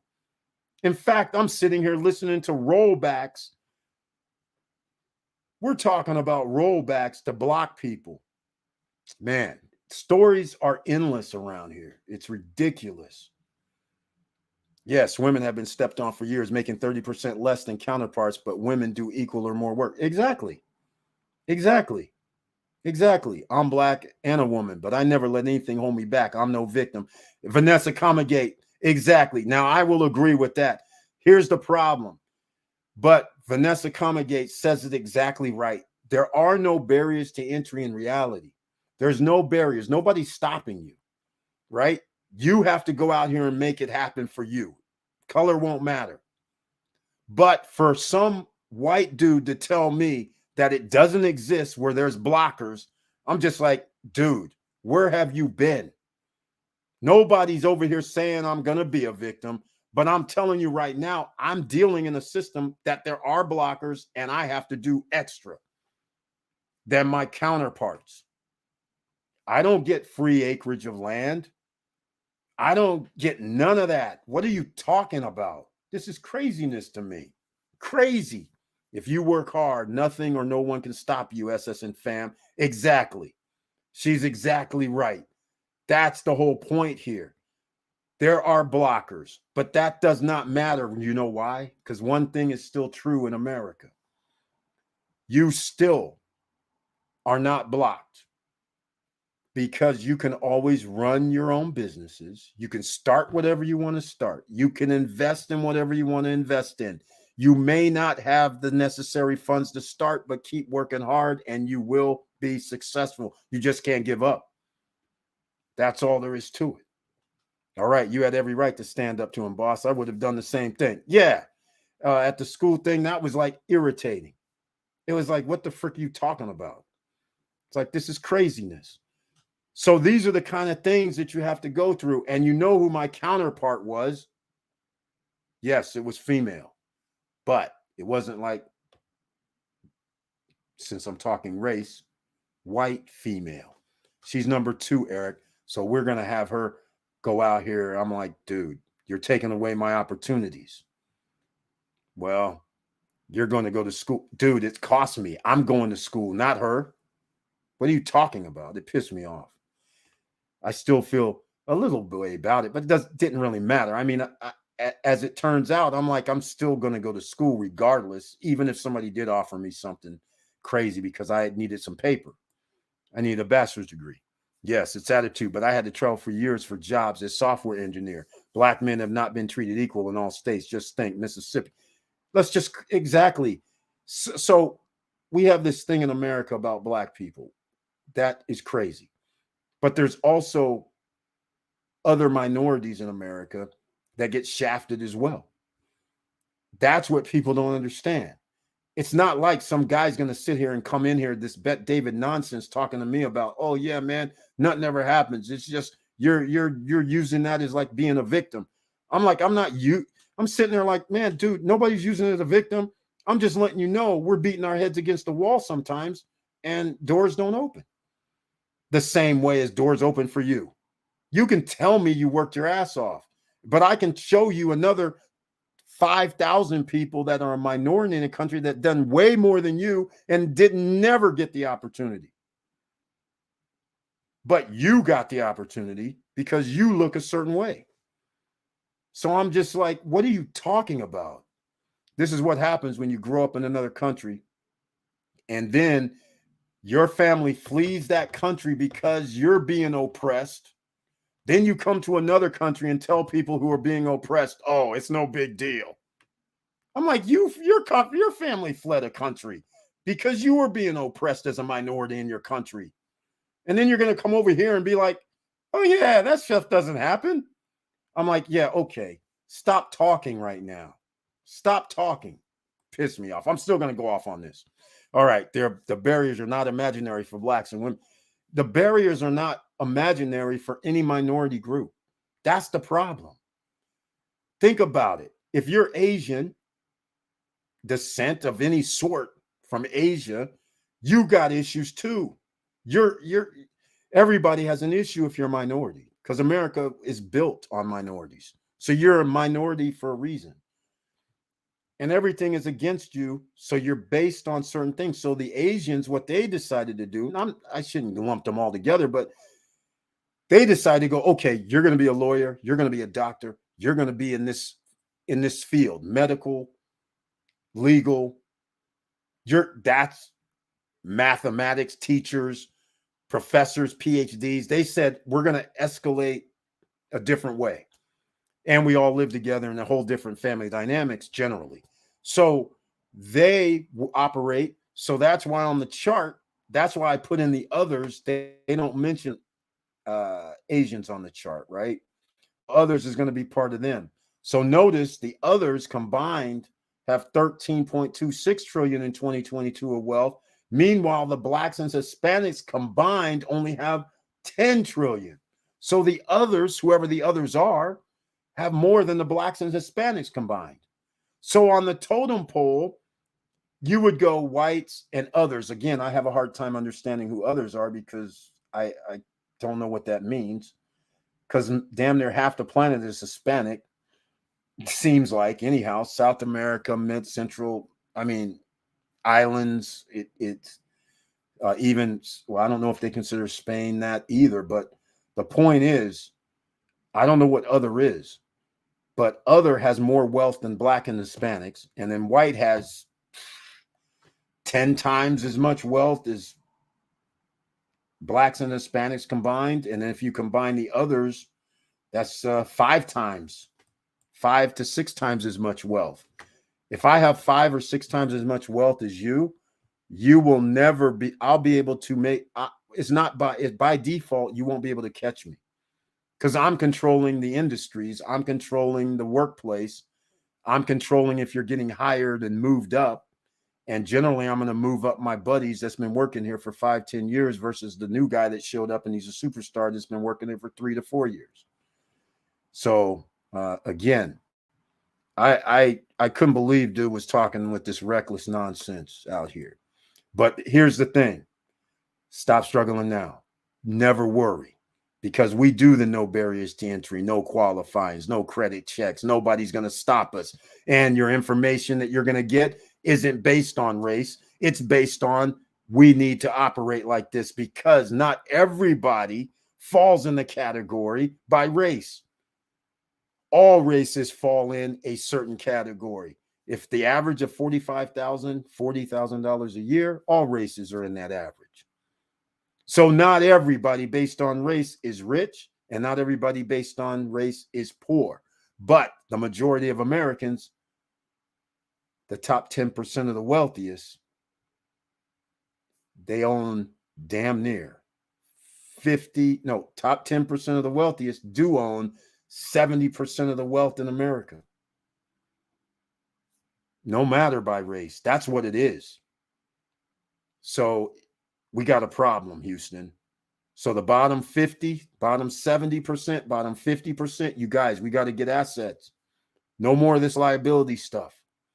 Nobody's stopping you. You just got to make the money to buy it. That's it.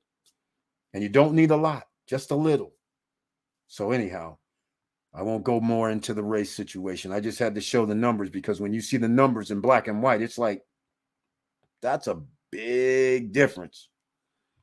Curtis Davis, facts. We didn't land on Plymouth Rock. Plymouth Rock landed on us. That's right. That's Malcolm X. You got that right. You got that right. That's exactly right when we're talking about this. Exactly. So that's kind of funny because that's how David and family came. They landed, well, refugees get to come here and you're treated a different way.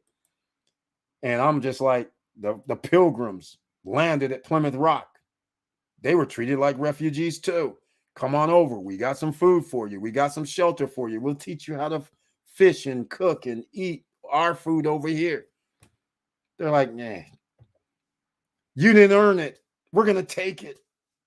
I'm like, what kind of, this is just craziness. Imperialism at its finest. All right. Yes. Stop struggling now. People learn about fighting for assets. Don't take it for granted, even if you're comfortable in $75K job. Exactly. You can't take it that being comfortable at all. Somebody can just walk in and be like, you're fired. You're done. I am also considered a minority. Exactly what I'm trying to say, but nobody has ever tried to stop me. I am on Vanessa's side. Skin color and race doesn't matter. You get what you put into it. I'm on the side of that as well. But to sit here and ignore it like it doesn't exist and act like, oh yeah, just pull yourself up by the bootstraps. I'm sitting there going, yeah, but you didn't have to. That's all I'm saying. And then when you look at the numbers tell you who has the wealth. And then you have to sit there and go, well, why do they have 10 times, 20 times, 30 times more wealth? Well, you think it's based on work ethic? I don't. That's all I'm saying. But I agree, Victor Marrero. Nobody's tried to stop you, but people have tried to stop me. All right. I'm just going to say it. All right. They have stopped me in several ways. When I worked at jobs, they said you can't get promoted, even though I'm like only person that's qualified. So when the job comes and they go, you have to have a 4-year degree. You have to have worked here 1 year. You have to have these other qualifications in-house. There's only 5 people going for the job. 4 of the 5 people don't even meet criteria number 1, which means a bachelor degree or higher education degree. But yet, one of the four gets the job and they don't even meet criteria number 2. And I'm sitting here going up to HR like, hey, what's up? I know who all the candidates are. And they're like, what? You're not supposed to know. I said, yeah, you know, people talk when they say, hey, they're excited about applying for a position. I said, yeah. And I said, the person that you gave the job to doesn't have a diploma from a 4-year school. They don't even have the numbers I have, nor do they meet the 3rd requirement. I'm just like, they only worked here longer than me. And they're like, yeah, well, we gave them the job. I'm like, yeah, but that's not what the posting said. So these little things that people don't consider, I consider, and they happen all the time. So we have worlds here in the United States based on race, things happen. But we still live in the United States of America where you cannot be stopped, ladies and gentlemen, because you can start a business with an EIN number. You can go out here and buy an NFT. You can go buy crypto. You can go buy stocks. You can do anything you want on your own. So get started. All right. There we go. In life, you must fight for territory, attack through north, south, east, and west, and from above. You can't sit back and get slaughtered by rules, social norms, nepotism. Hey, it happens. Don't even talk. My ancestors paved the way for me and my children to succeed, and I'm grateful. Vanessa Comagate, that's it exactly. That's it exactly. People died, not only paved the way, I can't even. My dad went to Vietnam. All right. When we talk about race, I can't even. My dad went to Vietnam. So I never lived in the South. But oh my, I get to stay at my grandmother's house in the South. Okay. I get to go to a freaking elementary school in the South. First time. I live in a place where black people live on one side of the canal. White people live on the other side of the canal.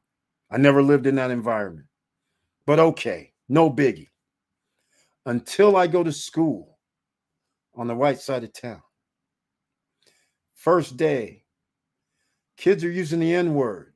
I'm like, you talking to who? The black kids who live in the South, they hear the N-word apparently all their life. They don't react. They just like, the guy comes over, says the N-word. I'm talking about little kids saying the N-words. White kids saying the N-words to black kids. The black kids, if he said the N-word, get off the swing, black kid gets off the swing. They say, I want to play in the sandbox. N-word, get out. I'm getting in the sandbox. So when we talk about race in America, it starts and has been here all along. Needless to say, I didn't go over well at this place. I didn't take the N-word. I didn't like it. I still don't. So I was kicking ass, taking names. The black kids would never jump in, would never help, would never do anything. Because when they grew up, they heard it from their parents telling them about it. Their parents believed that all they could do was go work in the fields, pick some fruit. Yes, they're going to own some homes, but they're going to own these homes over here, designated in their areas. You can't live across town. You can only live in this box, this area over here. My grandmother lived there, grew up in this environment. So again, when people start talking race and income inequality, when they act like it's no big deal and they act like it doesn't exist, that's one thing. It exists, but because you are a minority, you also know that you have to do extra. You have to do something generally. And you just can't sit there and be like, oh yeah, I'm here for showing up for work and you're going to get a raise or get hired or get promoted. Doesn't work like that. All right. So that's the worst thing that happened to me when I was a kid. And actually, it was the best thing that happened to me, because until I lived down there in the South, I didn't realize this was a thing, because nobody ever talked to me like that. Parents don't use these type of words and language, and nobody ever acted like I was worth nothing. I never heard this stuff, so I took offense. I was Malcolm X. I was like, they had to call my mom. And they said, hey, your son's a problem. That was funny. My mom, though, luckily lived around the world or outside of there. My mom grew up there too. But my mom was like, okay, so where's what's going on? They're like, hey, he's causing problems. He's getting into fights, beating up kids. My mom's like, okay, so where's their parents at? And they're like, what do you mean? Where's their parents at? She's like, well, why you call me down here and didn't call their parents down here? Because from what I understand, they're the ones out here calling him names out of his name. And by the way, if they're calling him out of his name, I already told him he can take names and kick ass all day if he wants. So now what? Where's their parents at? So I had a green light. Mom said he can just do whatever he wants then. You better tell them to stop using these wrong name calling. So I was like, green light. So needless to say, some things changed around there. Only because I'm one of the only guys there. All the other kids were downtrodden. They were beat down. They weren't going to lift up, rise up. They felt like they couldn't do anything. Probably right. They weren't going to try either. Until I started standing up, then they were like, wait a minute, this guy over here trying to do something by himself, but I was an outsider. They said he don't even live here. That's how they treated me. So I was the white people side saying, oh, yeah, he's a problem. The black people are like, oh, no, he's a problem. I'm like, what are you talking about? You see how they're treating you, pushing you, doing this stuff to you? You're acting like you're less than a human. I'm like, dudes, this isn't working for me. Under no circumstance, ever. So all I'm saying is, when we talk race, don't act like it doesn't exist. There's some sort of inequalities. There is inequality, whether it's race, whether it's minorities, whether it's women, whether it's whatever. But we live in America. Once again, I got to clarify. Nobody's going to stop you. Ultimately, if you want to do something, you do it. You start your business, you do it. You try it. You want to get an investment, do your investment, you try it. Nobody can stop you from that front. The only thing they can stop you from is when you work in the systems. All right? All right. Enough. I won't get into it anymore. So enough. That's it. Oh, I got some more stuff. I'm out here giving you guys some stories. It's out here crazy. My ancestors paved the way. I agree. And you know what? Speaking of this from the black perspective, this right here is a problem for me that Vanessa Comegate is talking about. My parents, my grandparents, my great-grandparents, great-great-great-grandparents had to go through all kinds of stuff to get me to where I'm at. And this right here is the grateful part, because this is a shame that you don't take advantage and respect the elders that actually got you to a point. And I don't care what minority group you're under. It works in a singular way too. For women, if there's a breakthrough for women, you should help other women, right? If you're minority groups, you should help other minority groups. It should work where you're trying to uplift. There shouldn't be this tear down within the group being like, hey, I'm going to do. So I agree with this totally about grateful to succeed, but that's the whole point. They put in all this hard sweat, tears, beat downs, whatever the case may be, and to let that just slide and act like, oh, we're in 2022 and I don't have to go through what they went through, and giving out disrespect by not being respectful, not working hard for this opportunity that was given to you off the back of others that worked their asses off and died for it. So it's a similar type of thing. I agree with this 100%. Eric, I've walked through Fortune 100 companies after graduation. 70% of people didn't have a degree. The people get hired because friend of family. Is BS. Tell me about it. I know all about this. I know all about it. Like I said, when I graduated, I went to a few interviews.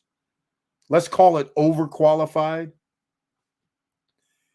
Not only do I have my own business already, not only do I have a degree / not only do I have another degree / and I'm sitting here dealing with, oh yeah, well, we can only pay you X amount of dollars. I'm just like, okay, I'm not going to work here then. What are you talking about? I don't have to. But that's exactly right. Victor Morrell, facts. No one can stop you if you don't quit. Exactly. Vanessa Comagate and Victor Morrell, 100%, 110%. I'm heading out, guys. Have a graveyard shift. Andy O, thank you for everything, Eric. Talk to you soon. Andy O, thank you so much for being here, Mr. Ortiz. And once again, don't forget, if you need any help with that Punta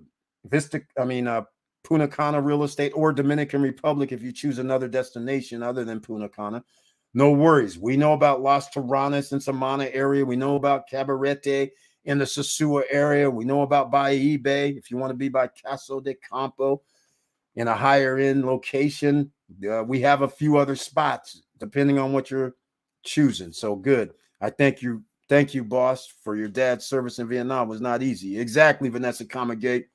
Exactly. MLK fought for people by content of character, not by color of skin. Exactly. But here in 2020, it's still not equal for many people. Exactly. It's just the nature of the beast. The system is built that way. So how do you break out? Just what we're talking about here. You get your credit right. That's an asset. You buy assets, not liabilities. You invest assets. You get a return on your assets.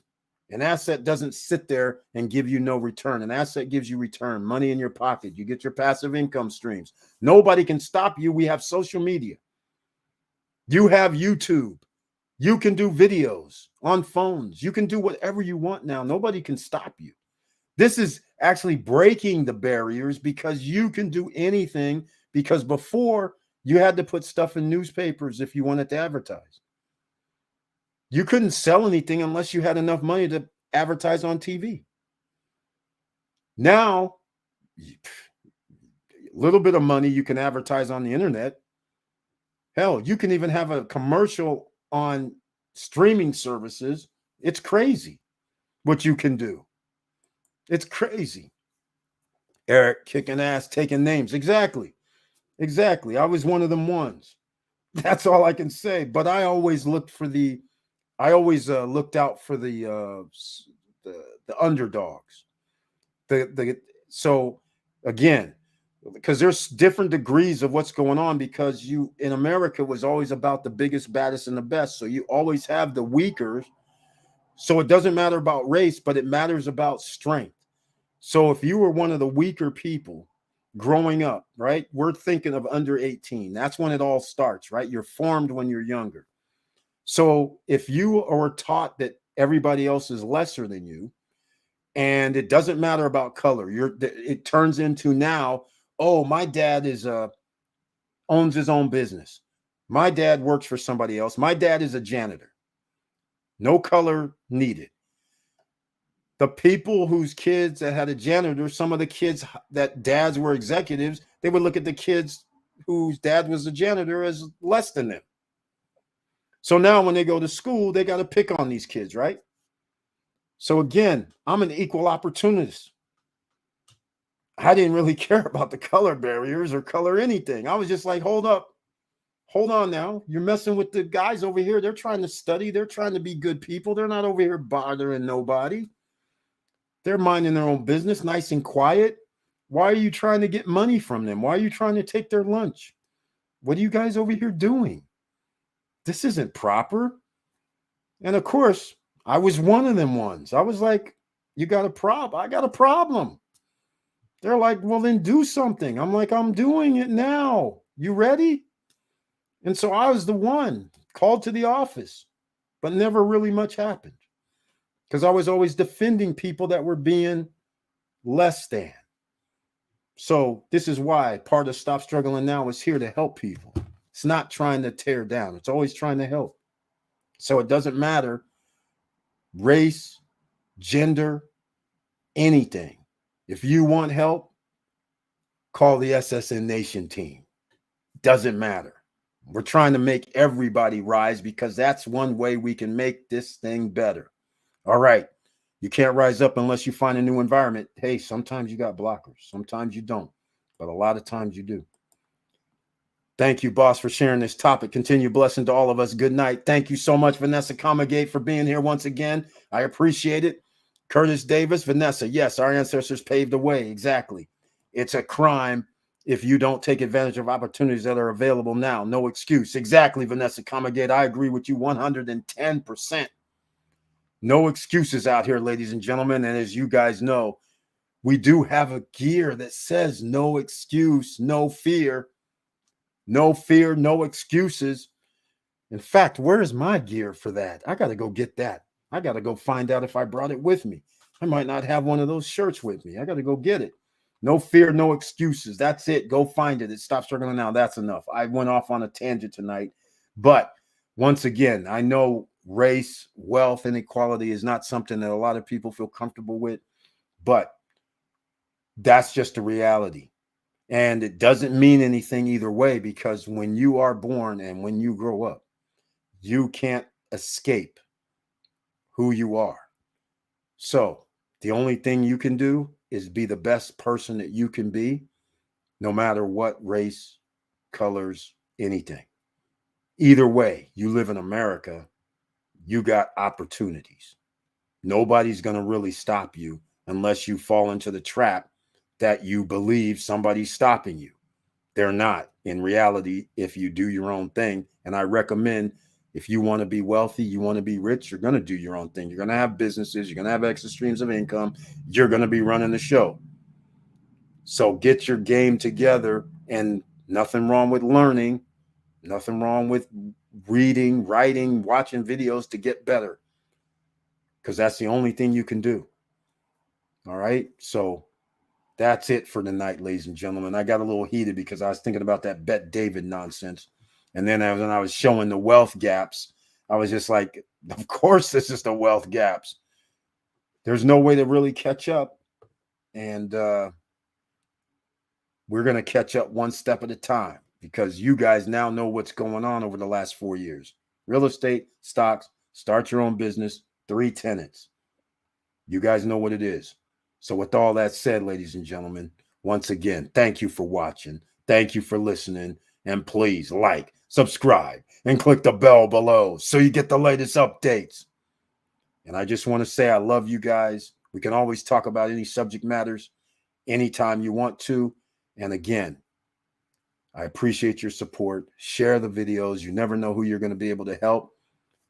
And on the other side of this, I'll see you on Wednesday night, hopefully at 8:50 p.m. Members with the icon, they're the only ones that can be in the chat room. Everybody else, you can watch. If you're a subscriber, you can't be in the chat room on Wednesday night. Again, you have to be a member with the icon. And then on Friday nights at 9:10 p.m. Eastern time, it's open to everybody as the chat room. So everybody can be in the chat room once again. Everybody can watch on Monday, Wednesday, and Friday nights, and watch for a new video dropping tomorrow.